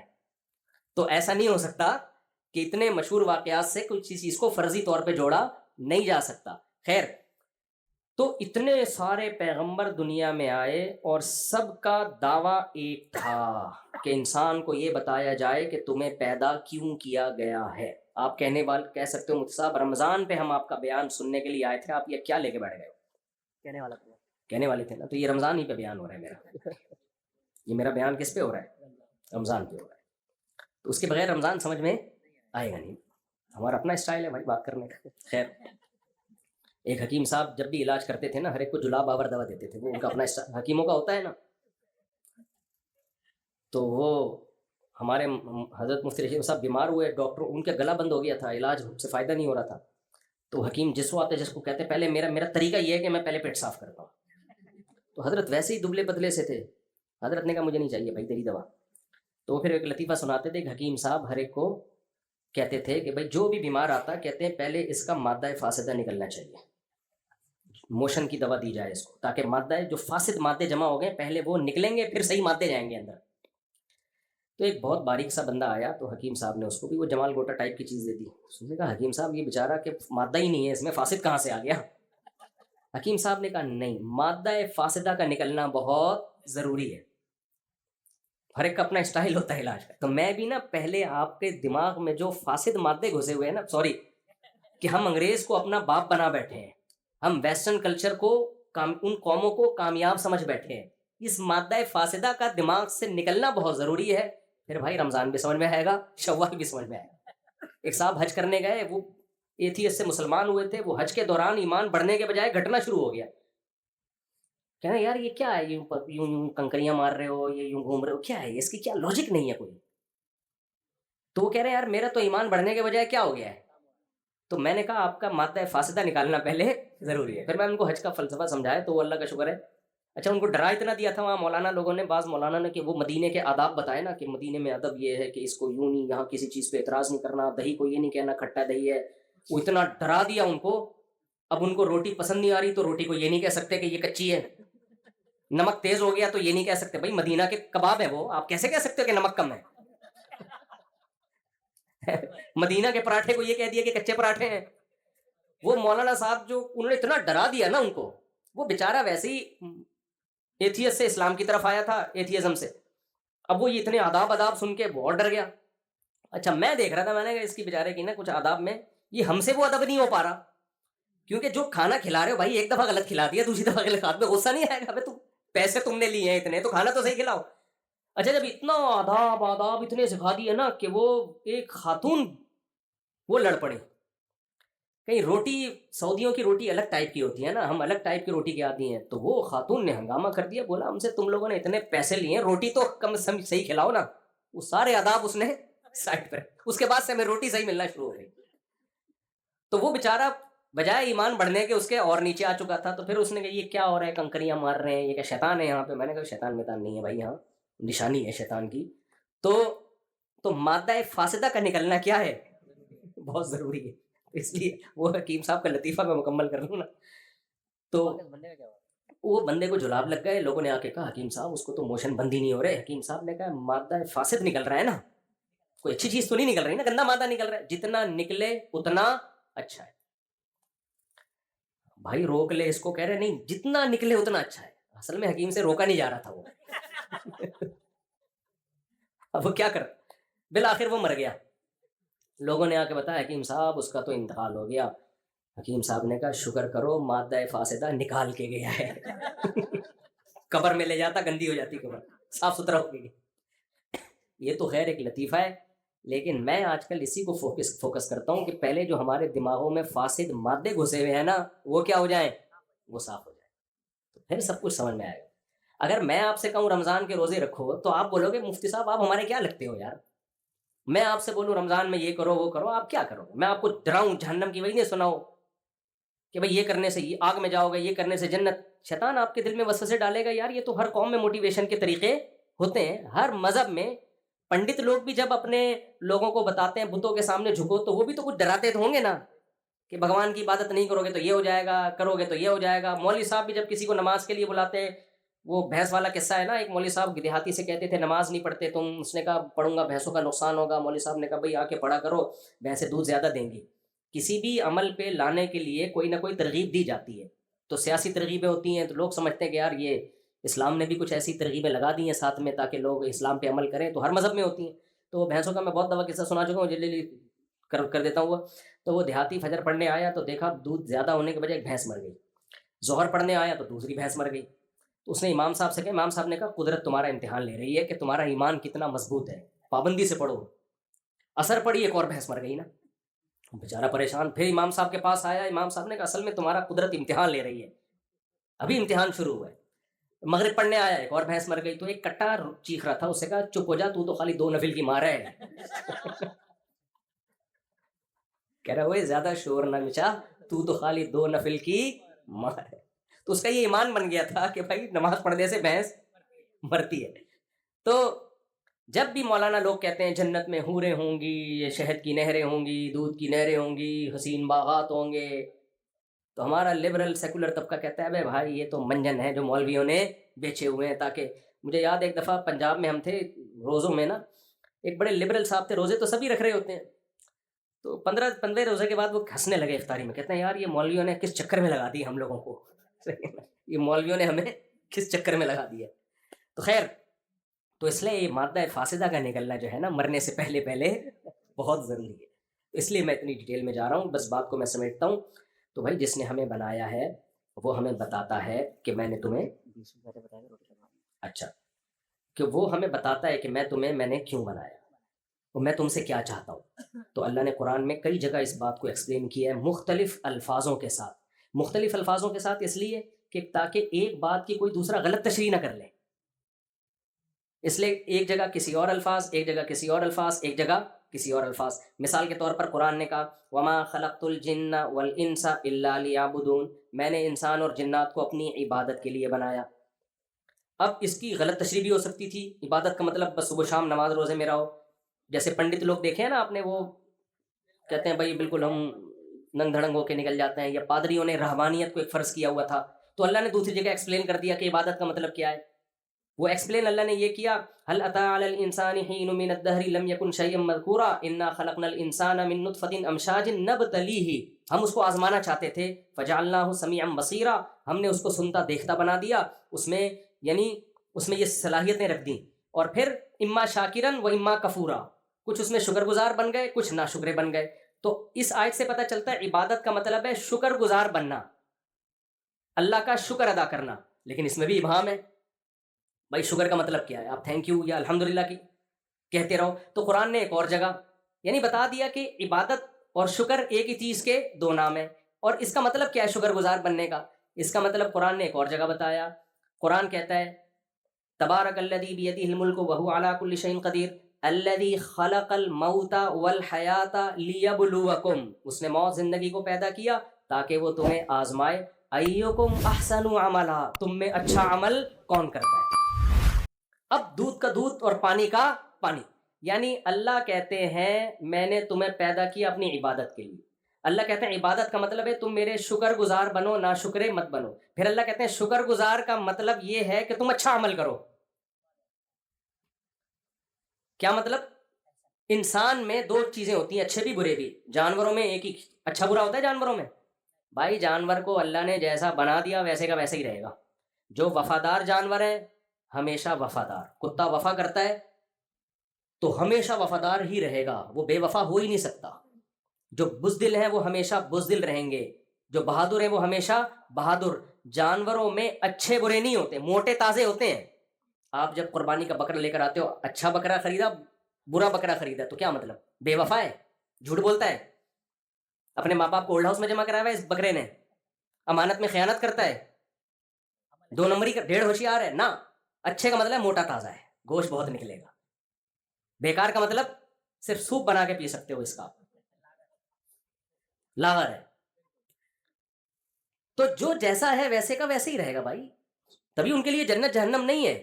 انسان کو اللہ نے یہ صلاحیت دی ہے، اپنے اختیار سے نائس پرسن بھی بن سکتا ہے، بیڈ پرسن بھی بن سکتا ہے، اچھا بھی بن سکتا ہے اور بولے برا بھی بن سکتا ہے۔ وفادار بھی ہوتے ہیں انسانوں میں، بے وفا بھی ہوتے ہیں، ایک نمبر کے چور بھی ہوتے ہیں، سب کا ذہن ایک ہی طرف جا رہا ہے، ایک نمبر کے چور بھی ہوتے ہیں، ایماندار بھی ہوتے ہیں، بوڑھے ماں باپ کی خدمت کرنے والے بھی، جان چھڑانے والے بھی، بیوی سے وفا کرنے والے بھی اور بے وفائی کرنے والے بھی، حقوق ادا کرنے والے بھی، حقوق کھانے والے بھی۔ کیا خیال ہے، ایسا ہے یا نہیں؟ یہ تو سب انسانوں میں۔ تو اللہ کہتے ہیں یہ کوالٹی میں نے صرف انسان جنات میں رکھی ہے کہ وہ اچھے بھی بن سکتے ہیں اور برے بھی۔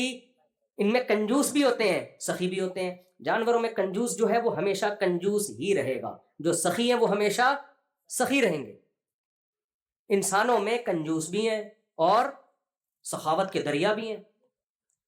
تو یہ ساری کوالٹیز کس میں پائی جاتی ہیں؟ انسان۔ اللہ کہتے ہیں بہت ساری مخلوق تھی، انسان کو جو میں نے پیدا کیا، باقی مخلوق کو تو انسان کے لیے بنایا۔ سخر لکم، سب کس کے لیے؟ تمہارے لیے، سب کچھ تمہارے لیے۔ تم کس کے لیے ہو؟ دیکھنا چاہتا ہوں کون اچھا بنتا ہے اور کون برا۔ اب ایک آخری بات، سچی مچی کی آخری بات، یہ جو اچھا اور برا بننا ہے نا، اس میں بھی ایکسپلینیشن کی ہمیں ضرورت ہے، ورنہ انسان ڈیڑھ ہوشیار ہے۔ انسان پتہ ہے گڑبڑ کیا کرتا ہے، یہ مثال 20 دفعہ دے چکا ہوں میں، آپ نئے لوگ بیٹھے ہیں آپ کو بھی لازمی دوں گا میں 20 اس لیے کہہ رہا ہوں کہ جو نیٹ پہ سنتے ہیں کہتے ہیں صاحب 6 دفعہ آپ مثال دے چکے ہو۔ بھائی مثال اگر خاندانی ہے تو 6000 دفعہ بھی دی جا سکتی ہے نا۔ کیا خیال ہے؟ آپ سے کوئی قرضہ لینے آ رہا ہے، آپ اس کو بولو کہ میں تمہیں نہیں دوں گا، وہ کہے گا کیوں؟ کہتے مثال دیکھو فلاں بھی تمہارے جیسا آیا تھا لے کے بھاگ گیا۔ پھر دوسرا آدمی قرضہ لینے آئے گا، بھائی مفتی صاحب قرضہ دے دو، میں کہوں گا فلاں بھی آیا تھا لے کے بھاگ گیا۔ تو آپ کہو گے یار ایک ہی مثال بار بار ریپیٹ کر رہے ہو، تو میں کیا کہوں گا بھائی عقل مند کے لیے ایک مثال، حالانکہ میرے پاس تو 4 مثالیں ایسی، 5 مثالیں ہوں گی بلکہ، تو انہیں کو ریپیٹ کروں گا نا۔ میں سبزی والا بھی لے کے بھاگ گیا تھا اور فلاں کو دیے تھے وہ بھی لے کے بھاگ گیا۔ تو ہم نے تو جب بھی کسی کو پیسے دیے الحمدللہ واپس پلٹ کے اللہ کا بڑا فضل ہے۔ تو اس سے میں یہ کہتا ہوں تجربہ تو آ گیا نا کم از کم۔ خیر، تو اب دیکھیں مجھے ایک بات بتائیں، میں وہ مثال دیتا ہوں، اچھے اور برے کو ایکسپلین بھی خدا کرے گا تو سمجھ میں آئے گا، انسانوں کے حوالے کر دیں گے نا۔ ہم یہ چیز بھی یورپین اقوام سے پوچھ رہے ہیں، انگریزوں سے پوچھ رہے ہیں کہ نائس پرسن کسے کہتے ہیں اور بیڈ پرسن کسے کہتے ہیں۔ انہوں نے اچھائی اور برائی کا کرائیٹیریا چینج ہی اتنا کر دیا ہے کہ ہمیں وہ انتہائی برے ہو گئے بھی اچھے لگ رہے ہیں اور ہمارے ہاں انتہائی اچھا آدمی بھی برا ہو گیا۔ معیار ہی کمبختوں نے چینج کر دیا ہے.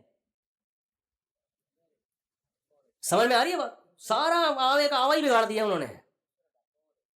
تو اب ہم اس یورپین اقوام کو سامنے رکھ کے کہتے ہیں، ہم کہتے ہیں اچھا وہ ہے جو ٹیکس ٹائم پہ دے. دیکھو وہاں گورے سارے ٹیکس کس پہ دیتے ہیں؟ ٹائم. ٹھیک ہے، یہ بھی اچھا ہونا ہے، میں اس کو نہیں برا کہہ رہا. ٹیکس دیکھو، ہمارے ہر آدمی ٹیکس چوری کرتا ہے. وہ کیسے لائن میں چلتے ہیں، ہمارے یہاں سگنل توڑ کے چلتا ہے. 2-4 چیزیں رہ گئی اچھائی کا کرائٹیریا، اور کچھ بھی نہیں ہے. اب میں آپ کو مثال دیتا ہوں جو میں اکثر دیتا ہوں، دیکھو اس کو خوب سمجھیے گا، پھر رمضان پہ آؤں گا انشاءاللہ میں. دیکھیں میں رمضان پہ نہیں بھی آیا نا، اب آپ خود آ جائیں گے اگر آپ کے کانسیپٹ کلیئر ہو گئے. مجھے رمضان پہ لانے کی آپ کو ضرورت نہیں ہے، خود ہی آ جائیں گے آپ. اب دیکھو میں آپ کو ایک مثال دیتا ہوں. آپ کی بچی کے لیے کوئی رشتہ لینے کے لیے آیا، آپ نے پوچھا بیٹا کیا کرتے ہو؟ میری شو روم ہے، میں یوں ہے، فلانا ہے، ڈمکانا ہے، وغیرہ ہے وغیرہ ہے. اچھا بیٹا کوئی نشہ وشہ تو نہیں کرتے؟ انکل بس میں چرس پیتا ہوں. آپ اپنی بیٹی کا رشتہ دو گے اس کو؟ بولو. آپ اس کو بولو گے نائس پرسن. دوسرا آیا وہ بھی ساری چیزیں اچھی، چرس پیتا ہے کم وقت. تیسرا آیا سب کچھ اوکے کی رپورٹ، گڑبڑ کیا ہے؟ چرس پیتا ہے. ٹیکس ٹائم پہ دیتا ہے سب کچھ ہے، لیکن پیتا کیا ہے؟ جیب میں تلاشی تو چرس کی پڑیاں نکلی. کیونکہ آپ کی نظر میں چرسیوں کا امیج اچھا نہیں ہے، برا ہے. کیوں برا ہے؟ نالے میں بیٹھے ہوتے ہیں، پھٹے پرانے کپڑے، بغلیں بڑی ہوئی ہوتی ہیں، منہ سے اسمیل آ رہی ہوتی ہے. اب کسی قوم کے مالدار لوگ اگر چرس پینا شروع کر دیں اور دنیا کے ٹھیکیدار بھی وہ بن جائیں، تہذیب کے ٹھیکیدار بھی وہ بن جائیں، لیکن ان کمبختوں کو عادت پڑ گئی سٹے لگانے کی. کیونکہ سٹا چھڑوانے کے لیے جو مذہب کی موٹیویشن چاہیے تھی، جنت اور جہنم کا تصور، وہ موٹیویشن ان کے پاس ہے نہیں. مجھے ایک بات بتاؤ، زنا، بدکاری، کیا وہ جنت اور جہنم کے تصور اگر درمیان سے نکال دو کہ اس عمل سے خدا ناراض ہوتا ہے، تو کیا کوئی نوجوان زنا سے بچ سکتا ہے؟ سوال ہی پیدا نہیں ہوتا. ہم اگر بچتے ہیں تو بھائی مولویوں نے ڈرایا ہوا ہمیں، آگ، جلنا پڑے گا، یہ ہوگا، قبر کا عذاب. اگر آپ یہ نکال دو نا، کوئی بھی نہیں بچے گا. تو وہ نہیں بچے، سمجھ لیں. اب کیا ہے، اب آپ نے کیا کیا، جو وہی لیڈر بن گئے دنیا کے، ترقی انہوں نے کی چرسیوں نے. اب دنیا انہی سے سیکھ رہی ہے تہذیب. اچھا وہ موٹیویشنل اسپیکر بھی وہی بن گئے.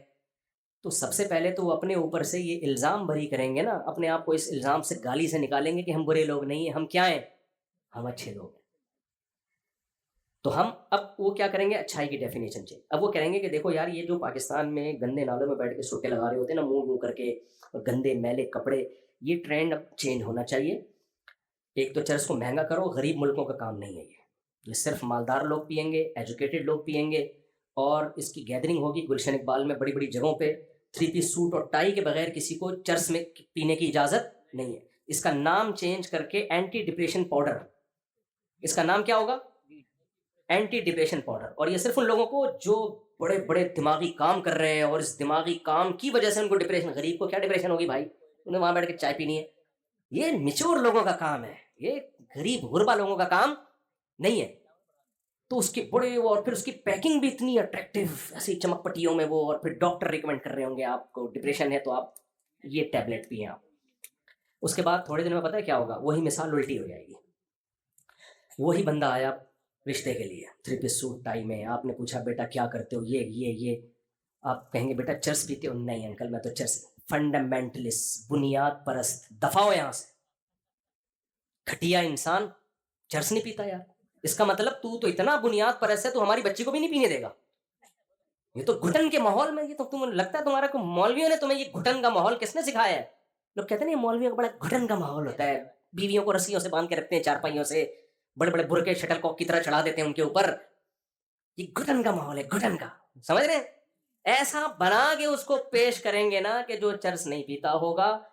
اور پھر یہ بھی کہ دیکھو چرس والے تو چاند پہ پہنچ گئے، پھر ہمارے لبرل سیکولر لوگوں کے اخبار میں جو ہے نا مضامین چھائے ہوں گے، یوٹیوبرز آئیں گے، یہ مولویوں نے ہمیں اسی چکر میں ڈال دیا، چرس حرام، شراب حرام، زنا کیا ہے؟ حرام. انگریز ان تمام چیزوں سے آزاد ہو کے آج سورج پہ پہنچنے کی باتیں کر رہے ہیں، اور ان مولویوں نے حوروں کے چکر میں ہمیں برباد کر دیا. تو ہوا یہ ہے کہ گوروں نے ہر وہ اخلاقی جرم کیا جس جرم سے بچانے کی طاقت صرف مذہب کے پاس ہے. اگر مذہب کو درمیان سے نکال دیں, آخرت کے تصور کو نکال دیں, تو ان بڑے بڑے جرائم سے بچنا کسی کے بس میں ہے ہی نہیں. وہ بڑے بڑے جرائم کیا ہیں؟ شراب, زنا. زنا آپ کے فیملی سسٹم کی ایسی کی تیسی کر دیتا ہے. ہو گیا برباد معاشرہ. چچا, ماموں, خالہ, پھپھی, تایا, کیا ابا ہی شاٹ. مارکیٹ میں ابا بہت سے تھوڑے سے لوگوں کے رہ گئے ہیں. وہ بیچارہ ابا بھی فادر ڈے میں ہی ہوتا ہے وہ تھوڑا سا اس کا. یہ تو یو کے رہتے آئے ہیں, زیادہ جانتے ہوں گے. کچھ ہیں فیملی والے بھی لوگ ہیں, لیکن ختم, برباد. عورت کو شوہر پہ اعتماد نہیں. لوگ مجھے کہتے ہیں وفا کرتے ہیں 50 سال میں, جب وہ شادی کرتے ہیں تو وفا کرتے ہیں. تو بھائی جب کھانے کے لیے دانتی نہیں بچے ہیں تو بادام سے پرہیز کا. 50 سال میں تو کون نہیں وفا کرے گا بیوی سے بھائی. تو ہمارا 22 سال کے 18 سال کے لونڈے لپاڑے اس عمر میں شادی کرتے ہیں, اور 50 آپ اپنے باپ داداؤں سے پوچھو کیسی اپنی بیویوں سے انہوں نے وفا کی ہے. 22 سال میں کیسے جذبات ہوتے ہیں انسان کے, اس وقت وہ بیوی سے وفا کرتے ہیں. حالانکہ کوئی یونائٹڈ نیشن کا لا نہیں ہے ان کے سامنے, کوئی سزا نہیں ہے, صرف کس کے خوف سے؟ رمضان کو دیکھ لو یار آپ. مجھے آپ ایک بات بتائیں, ڈاکٹر لوگ بھی آج کل کہتے ہیں بھائی فاسٹنگ کرنی چاہیے اور انٹرمیڈیٹ فاسٹنگ کرنی چاہیے, اتنے گھنٹے ناغا. کتنے گھنٹے ناغا کرتے ہیں لوگ؟ بہت مشکل ہے بھائی. ڈاکٹروں کے مشورے پہ بھی جا کے جب انسان عمل کرتا ہے, جب اس کو دیکھ لیتا ہے ایک اٹیک تو ہو چکا ہے, صحیح ہے, اور موت اپنے سامنے ناچتی ہوئی, تب جا کے تھوڑا سا ہوتا ہے یار تھوڑا سا ہاتھ روکو. اس میں بھی اتنا ہوتا ہے کہ کافی چلتی رہے. ڈاکٹر اگر کہے نا کہ 12 گھنٹے آپ نے کافی بھی نہیں پینی, تو کہتے ہیں ڈاکٹر صاحب اس زندگی سے موت کیا ہے. تو ڈاکٹر بھی یہ بتا رہے ہوتے ہیں بھائی 12 گھنٹے کی فاسٹنگ کریں, بیچ میں پانی پیتے رہیں, لیمن واٹر پیتے رہیں, کافی چلتی رہے گی, آپ کو تھوڑا سا کچھ بھی یعنی زبان میں ذائقہ رہے گا. حقیقت آپ کو بتاؤں, اگر مذہب کی موٹیویشن نہ ہو, ایک روزہ رکھنا بھی بہت مشکل. تو مذہب میں یہ طاقت ہے کہ پورا مہینہ آپ سے روزے رکھوا دیتا ہے. وہ مذہب میں یہ طاقت ہے, پوری زندگی آپ کو 20 دفعہ بدکاری کا, زنا کا موقع ملتا ہے, کوئی روک ٹوک نہیں ہے, عورت بھی راضی ہے, آپ بھی راضی ہو, کوئی پکڑے جانے کا خوف نہیں ہے. لیکن مذہب کے پاس یہ طاقت ہے کہ آپ کو زنا سے روک دیتا ہے. مذہب کے پاس یہ طاقت ہے آپ کو شراب سے روک دے. ساری دنیا شراب پی رہی ہے, لوگ پیتے ہیں, اب تو بری بھی نہیں سمجھی جاتی, اور تھوڑے دنوں میں تو فیشن بن جائے گا جس حساب سے ہماری سوسائٹی میں شراب چل رہی ہے. تو اسی طرح بوڑھے ماں باپ کو گھر میں رکھ کے خدمت کرنا, یہ موٹیویشن کہاں سے آئے گی آپ کے پاس؟ یہ مذہب کے. تبھی گورے نے بوڑھے ماں باپ کو اپنی سوسائٹی سے آؤٹ, اور کلچر کا حصہ بن گئی یہ چیز. 18 سال میں خود ہی بچوں کو نکال دیتے ہیں, ان کو پتا ہے اس کا رہنے کا کوئی فائدہ نہیں ہے. تو یہ ساری اخلاقی برائیاں سوسائٹی میں آئیں, فیملی سسٹم تباہ. بھی یو کے نے دیکھو نا, بچے پیدا کرنے پہ انعامات رکھنا شروع کر دیے. کمال کی بات ہے, ہمارا جو لبرل طبقہ ہے نا, یہ ان سے بھی عبرت حاصل نہیں کر رہا. میں نے یوٹیوب پہ ایک ویڈیو دیکھی, یو کے اور کچھ ملکوں نے اعلان کیا بھائی گروتھ ریشو بڑھاؤ, اور اس پہ بڑی بڑی رقمیں انہوں نے رکھی. اور اگلا ہی کلپ تھا, پاکستانی گورنمنٹ کہہ رہی ہے کہ ہمارا گروتھ ریشو بڑھ رہا ہے, اس کو کیا کریں ہم. بھائی جنہوں نے کم کر کے دیکھا, ہمارے پاس تو ینگسٹر ہی ایک سورس آف انکم ہے, جوانوں کا ریشو زیادہ ہے. اور تو ہمارے پاس انکم سورس بہت ہے, لیکن وہ استعمال تھوڑی ہم کرتے ہیں. اگر یہ گروتھ ریشو ہی کم ہو گیا تو ہمارے بوڑھوں کو گورنمنٹ تھوڑی پالے گی. پھر وہ تو جو گورنمنٹ بھی خود تھوڑی پالتی ہے, جوانوں سے ٹیکس لے کے بوڑھوں پہ خرچ کرتی ہے نا. اچھا یہ بھی ایک ڈرامہ دیکھو, یہ بھی ایک ڈرامہ دیکھو. اچھائی اور برائی کا کرائٹیریا جو چینج کیا ہے نا, اس میں بڑا ڈرامہ یہ بھی کیا ہے. آپ کی تنخواہوں سے 40% ٹیکس. میں ایک ملک میں گیا, نام نہیں لوں گا, وہاں علاج فری. علاج کیا ہے؟ فری. میں تو دھچکا لگا, میں نے کہا یار انسانیت تو اس کو بولتے ہیں. انسان تو ہم تو یعنی کچھ بھی کہہ سکتے ہیں آپ, انسان تو کیا ہے, علاج کیا ہے؟ فری. واہ. بچوں کی ایجوکیشن میں نے کہا فیس کتنی کرتے ہیں؟ فری. بس سب کچھ فری بھائی, صرف روٹی پانی کا خرچہ ہے. بہت متاثر ہوا میں بلا وجہ اتنا ان کے خلاف بولتا رہتا ہوں. تو ایک دن میں نے اپنے دوست سے پوچھا آپ کی تنخواہ کتنی ہے؟ انہوں نے بتایا کہ تقریباً پاکستانی 1 کروڑ بنتی ہے. کچھ ہی پوسٹ پہ تھے. زبردست یار, سب کچھ فری اور تنخواہ بھی 1 کروڑ. انہوں نے کہا 43 لاکھ کٹ جاتے ہیں. مجھے پہلے تو دھچکا لگا, میں نے کہا 43 لاکھ روپے کٹ رہے ہیں؟ کہہ رہے جی. فری کس بات کا ہو گیا بھائی, پھر فری کس بات کا ہو؟ بھائی صاحب یہ منجن ہے, سمجھ رہے ہو یہ کیا ہے؟ یہ بہترین منجن ہے جو بک رہا ہے مارکیٹ میں, فری آرگنائزڈ قومیں ہیں, ایک مینجمنٹ اچھی ہے. میں نے کہا آپ کیا سمجھتے ہو, آپ زندگی میں کبھی اتنا بیمار ہو گئے کہ آپ پہ 43 لاکھ روپے خرچہ آئے؟ یعنی لگتا تو نہیں ہے. میں نے کہا پورے سال 12 مہینوں میں کتنا دے چکے ہو آپ, یہ فری کہاں کا ہو گیا بھائی؟ میں نے کہا پاکستان آؤ 1 کروڑ روپے کماؤ, فری ہے.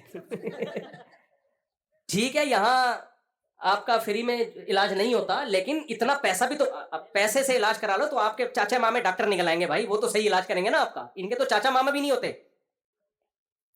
تو فری کچھ نہیں ہے. اور آپ ذرا اور آگے جاؤ گے تو جو غریب, میں تو افریقہ 4 دفعہ جا چکا ہوں, مجھے افریقہ میں بڑا مزہ آتا ہے, نیچرل ایک ماحول میں. دنیا میں جو ملک سب سے زیادہ امیر ہے وہی سب سے زیادہ غریب ہے. یعنی 43% ادھر سے کھا رہے ہیں, اور جو غریب ملکوں کا خون چوس کے ہے. صحیح ہے نا؟ جس ملک میں سونے کی کانیں وہاں خونی لڑائیاں بھی وہی ہیں, امن ہی نہیں آنے دیتے. اس لیے اپنے حکمرانوں کو بہت زیادہ برا نہیں کہا کریں, بہت زیادہ نہیں, کیونکہ بہت کچھ ادھر سے بھی ہو رہا ہے, بہت کچھ ادھر سے بھی ہو رہا ہے. تو اب کیا ہے کہ جن ملکوں میں اتنی کچھ نکل رہا ہے بھائی, سارے وہاں بڑی بین الاقوامی طاقتوں نے فسادات کرائے ہیں. کہیں نہ کہیں لیبیا میں دیکھو نا کیا کیا, یہ سونے کے نوالے کھا رہا تھا وہ ملک, وہاں جا کے ان باہر کی ملکوں نے جا کے, ان کی خفیہ ایجنسیوں نے جا کے لڑوایا, بدگمانیاں پھیلا کے کہ یہ قذافی یہ کر رہا ہے, فلانا یہ کر رہا ہے, ان کو لڑا کے برباد کر دیا, سارا بیڑا غرق کر دیا. تو بیڑے غرق کے جتنے سافٹ ویئر ہیں وہ کہاں سے آتے ہیں؟ وہ بھی وہیں سے آتے ہیں بھائی. کفر میں کوئی خوبی نہیں ہے, انڈیویجولی کچھ خوبیاں وہ تو ہر انسان میں ہو سکتی ہیں, اس کا کوئی بھی منکر نہیں ہے. ابو جہل میں بھی ہوں گی کچھ نہ کچھ, ابو لہب میں بھی ہوں گی کچھ نہ کچھ.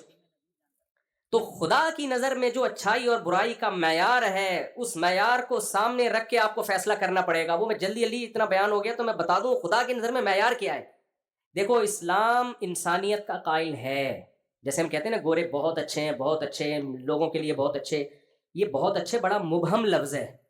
جیسے ویمن رائٹس کی ایک بات ہوتی ہے, یہ بڑا مبہم سا نعرہ ہے خواتین کے حقوق. مبہم نعرے وہی لگاتا ہے جس نے حقوق دینے نہیں ہوتے. مثال کے طور پر کوئی مجھ سے آگے پوچھے مفتی صاحب اسلام میں عورت کے کیا حقوق ہیں, تو میں حقوق بیان کروں گا, پہلے پوچھوں گا کون سی عورت کی بات کر رہے ہو, یہ پوچھوں گا نا. بھائی ماں ہے تو الگ حقوق ہیں, بہن ہے تو الگ حقوق ہیں, بیٹی ہے تو الگ حقوق ہیں, خالہ ہے تو الگ ہیں, پھپھی ہے تو الگ ہیں, اور کچھ بھی نہیں ہے انٹی ہے, پڑوسن ہے تو اس کے الگ حقوق ہیں. کیا خیال ہے؟ تو مثال کے بیٹی ہے تو آپ اس کو وراثت سے محروم نہیں کر سکتے. آپ جب زندگی میں کچھ دو گے تو بیٹے کو جتنا دیا بیٹی کو بھی اتنا ہی دینا پڑے گا, اس میں آدھا اور ڈبل نہیں کر سکتے آپ. بیوی ہے تو اس کے حقوق یہ ہے کہ آپ نے مہر دینا ہے, اس کو آپ نے گھر کا انتظام کر کے دینا ہے. گیس بجلی کا بل کون دے گا؟ بولو نا, آپ دو گے. اس کی ڈلیوری کا خرچہ کون اٹھائے گا؟ آپ اٹھاؤ گے. اس کے بچوں کی ساری زندگی کی رسپانسبلٹی کس کی ہے؟ آپ کی ہے. ایسے خاندانی حقوق بیوی بنا کے دے دیے اسلام نے. ڈیورس بھی دی ہے تو مہر دینا پڑے گا, عدت کے دوران اس کو خرچہ دینا پڑے گا. پھر ڈیورس کا بھی ایک طریقہ بتا دیا, دھڑ دھڑ طلاقیں نہیں نکالنی ہے.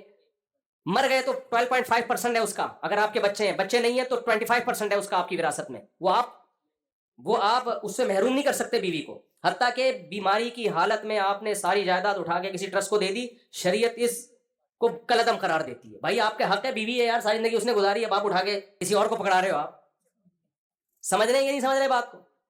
گورے کے پاس اس طرح کے حقوق کی کوئی فہرست, کیا اس کا الف بھی نہیں ہے, اس کے پاس وجود ہی نہیں ہے سرے سے. کیا رائٹس ہیں؟ تھینک یو سے بات شروع کرو اور تھینک یو پہ ختم, اس سے زیادہ کچھ بھی نہیں ہے.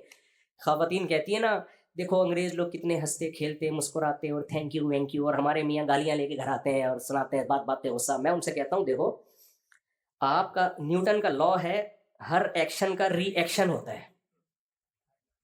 میں بہت ساری چیزیں نیوٹن سے سیکھی ہیں. میں نے کہا گوروں کے ہاں کوئی ایکشن ہی نہیں ہے تو ری ایکشن کہاں سے ہوگا؟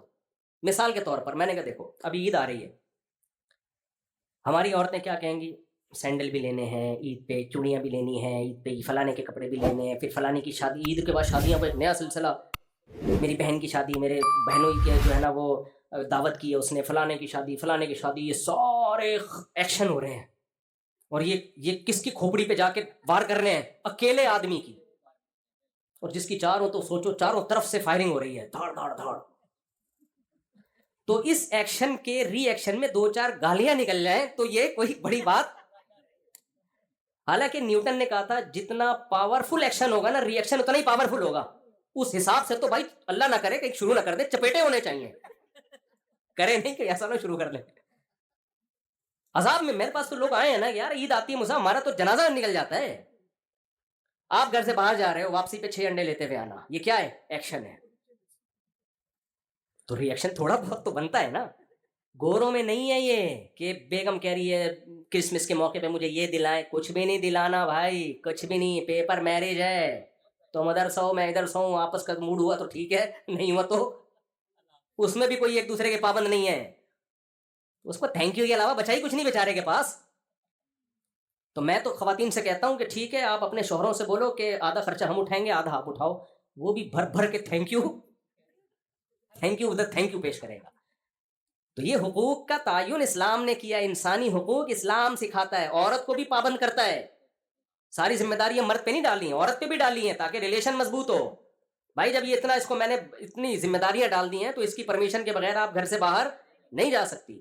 اس کی پرمیشن کے بغیر آپ کسی کو گھر میں نہیں بلا سکتی. اگر کسی مرد سے بات کرتی ہو اور اس کو ناپسند ہے تو آپ بات نہیں, گورے کا تھوڑی پابندیاں, یہ ان کا پرسنل مسئلہ ہے بھائی, پرسنل آزاد. تو ریلیشن کی ایسی کی تیسی ہو گئی. صرف اسٹیٹ کے ساتھ ریلیشن ہوتا ہے, جبکہ اسٹیٹ کا کام اسٹیٹ سے ریلیشن مضبوط کرنا نہیں ہوتا. اسٹیٹ کا کام ہے آپس کے جو ریلیشن ہے ان کو ان کی مینج کرنا, کہ کوئی کسی کا حق تو نہیں کھا رہا. سارے حقوق اسٹیٹ ہی کے ہیں. تو ہم جو ٹیکس نہیں دیتے غلط کرتے ہیں, دینا چاہیے, لیکن اس کی بیس کنجوسی نہیں ہے.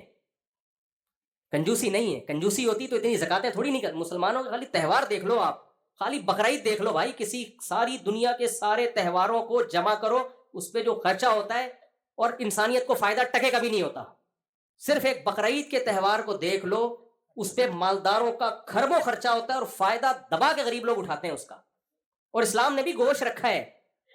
وجہ کیا ہے؟ میں بھی افریقہ میں ہو کے آیا ہوں نا, تو مجھے پتا چلا کہ یہ جو صدقات و خیرات میں اسلام نے بہت جگہوں پہ خود متعین کر دیا, یہ دو.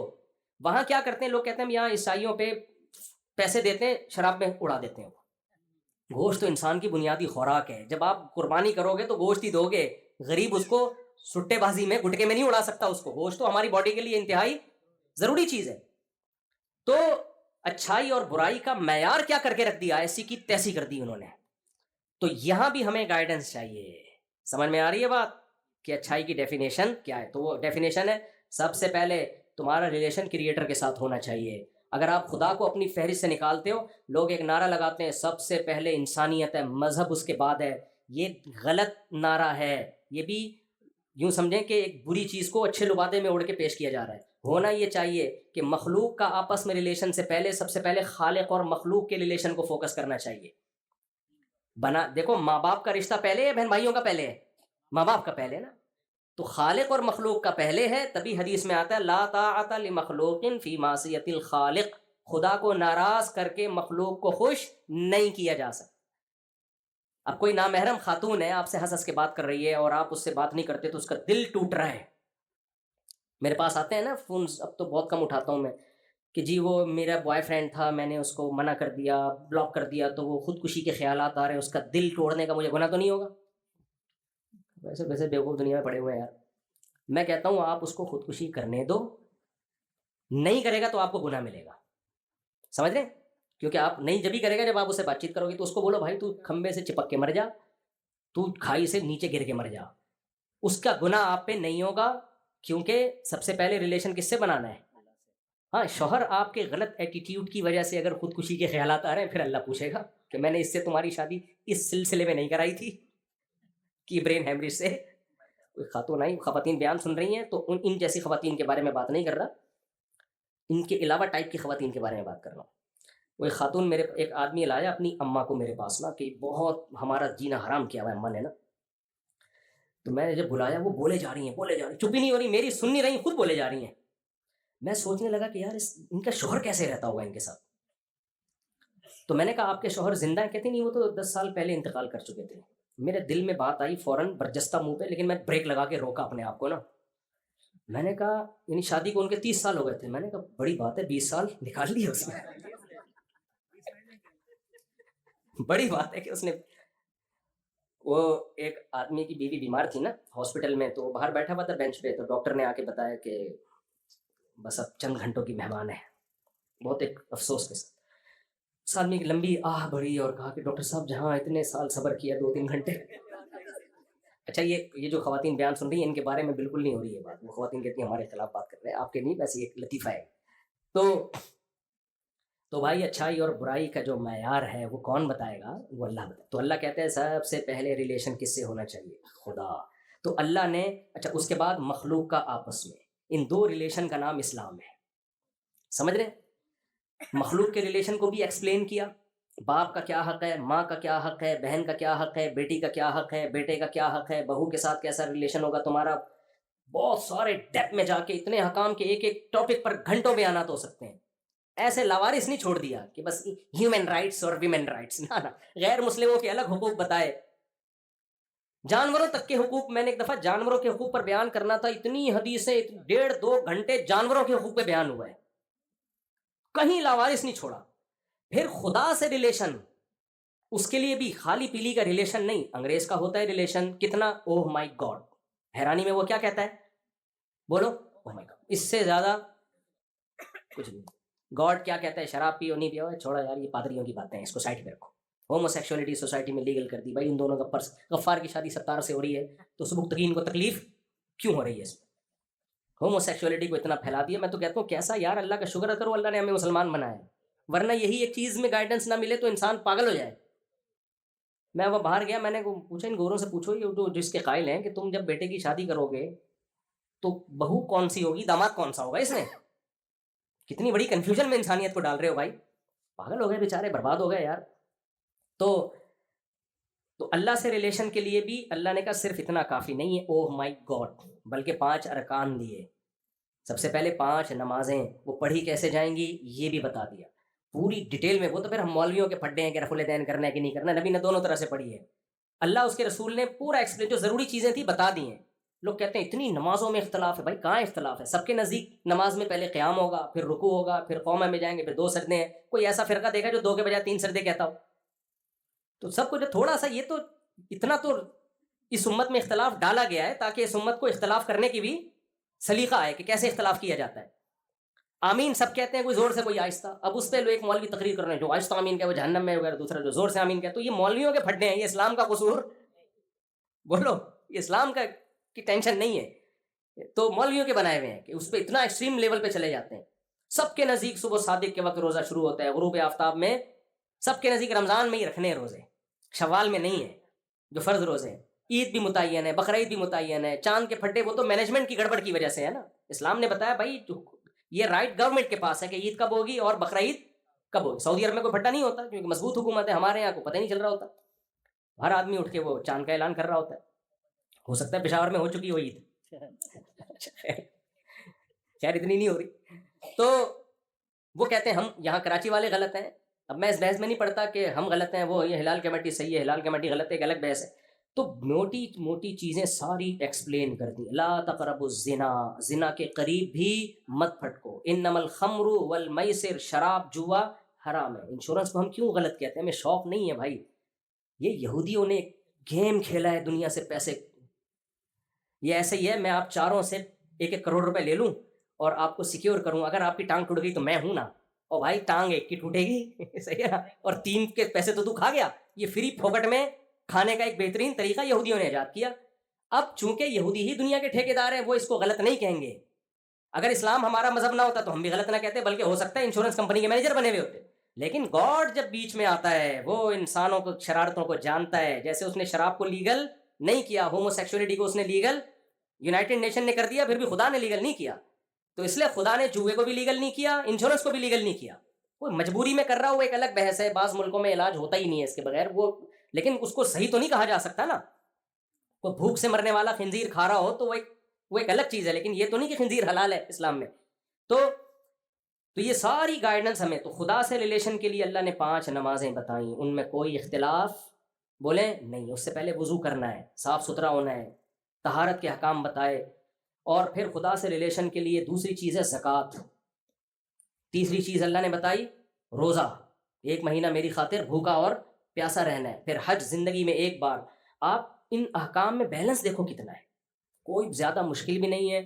نیچر کو سب کے سب احکام اپیل کرتے ہیں, کوئی ایسا حکم نہیں دیا. آپ دنیا کے مختلف مذاہب میں جائیں تو عجیب عجیب احکام ملیں گے آپ کو.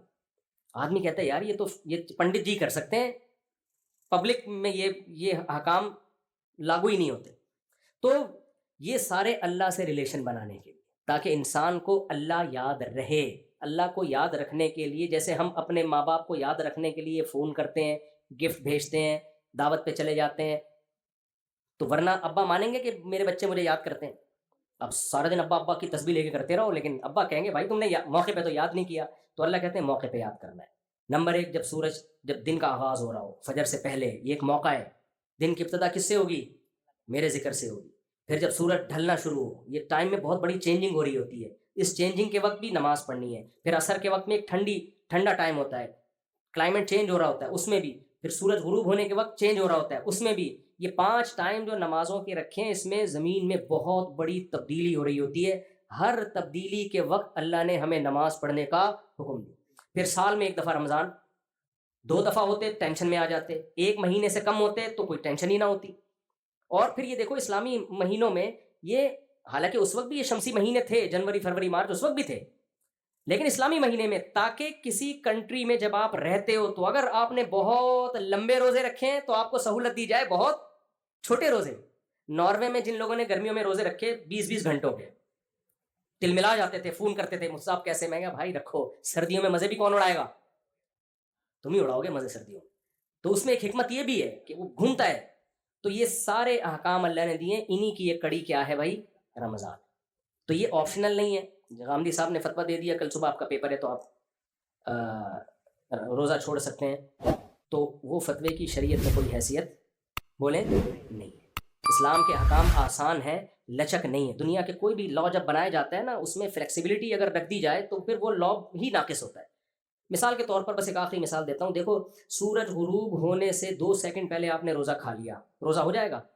آپ یہ بولو یار اللہ کو ایسا تھوڑی ہے کہ سارا دن کا میں بھوکا پیاسا 2 سیکنڈ پہ مجھے وہ کر دے. نہ بھائی 1 سیکنڈ پہلے بھی نہیں ہے، سورج غروب ہونے کے بعد ہی کھانا پڑے گا آپ کو. اور پھر غروب ہونے کے بعد نہیں کھانا غلط ہے، پھر کھاؤ آپ، کیونکہ اب جب ختم ہے تو آپ کیوں بھوکے بیٹھے ہوئے ہو؟ بلا وجہ کے فنٹر بننے کی کوشش کیوں کر رہے ہو؟ تبھی آپ دیکھو عید الفطر میں نبی صلی اللہ علیہ وسلم عید کی نماز سے پہلے کھایا کرتے تھے کچھ، جبکہ بقرعید میں نہیں تھا. وجہ اس کی ہے کہ بھائی 1 مہینہ کے روزے رکھے ہیں نا، تو عید کے دن بتایا کہ آج روزہ نہیں ہے تو ہم جلدی کھائیں گے تاکہ پتہ چلے آج نہیں ہے. سمجھیں گے؟ بقرعید میں یہ حکمت نہیں ہے. تو لا ہے ایک، اس کو ہمیں بنا کے دیا اسلام نے.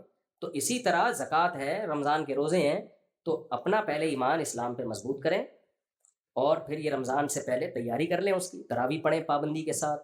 دیکھو جو کام ٹینشن کے ساتھ ہوتا ہے سکون اسی میں ہوتا ہے. ہم چاہتے ہیں کہ بالکل کچھ بھی نہ ہو، بس ایسی لائف گزر جائے. تو ڈپریشن ہمیشہ ان لوگوں کی بیماری ہے جن کو سرے سے کوئی ٹینشن ہو ہی نہیں. سمجھ رہے ہو؟ کنوارے خودکشی سے زیادہ مرتے ہیں، حالانکہ شادی شدہوں کی ٹینشن ان سے زیادہ. اور 4 ٹینشنیں تو پاگل کر دیں آدمی کو. کیا خیال ہے؟ آپ کا دماغ کہیں اور جا رہا ہے، حالانکہ میں بھی وہیں لے کے جا رہا ہوں.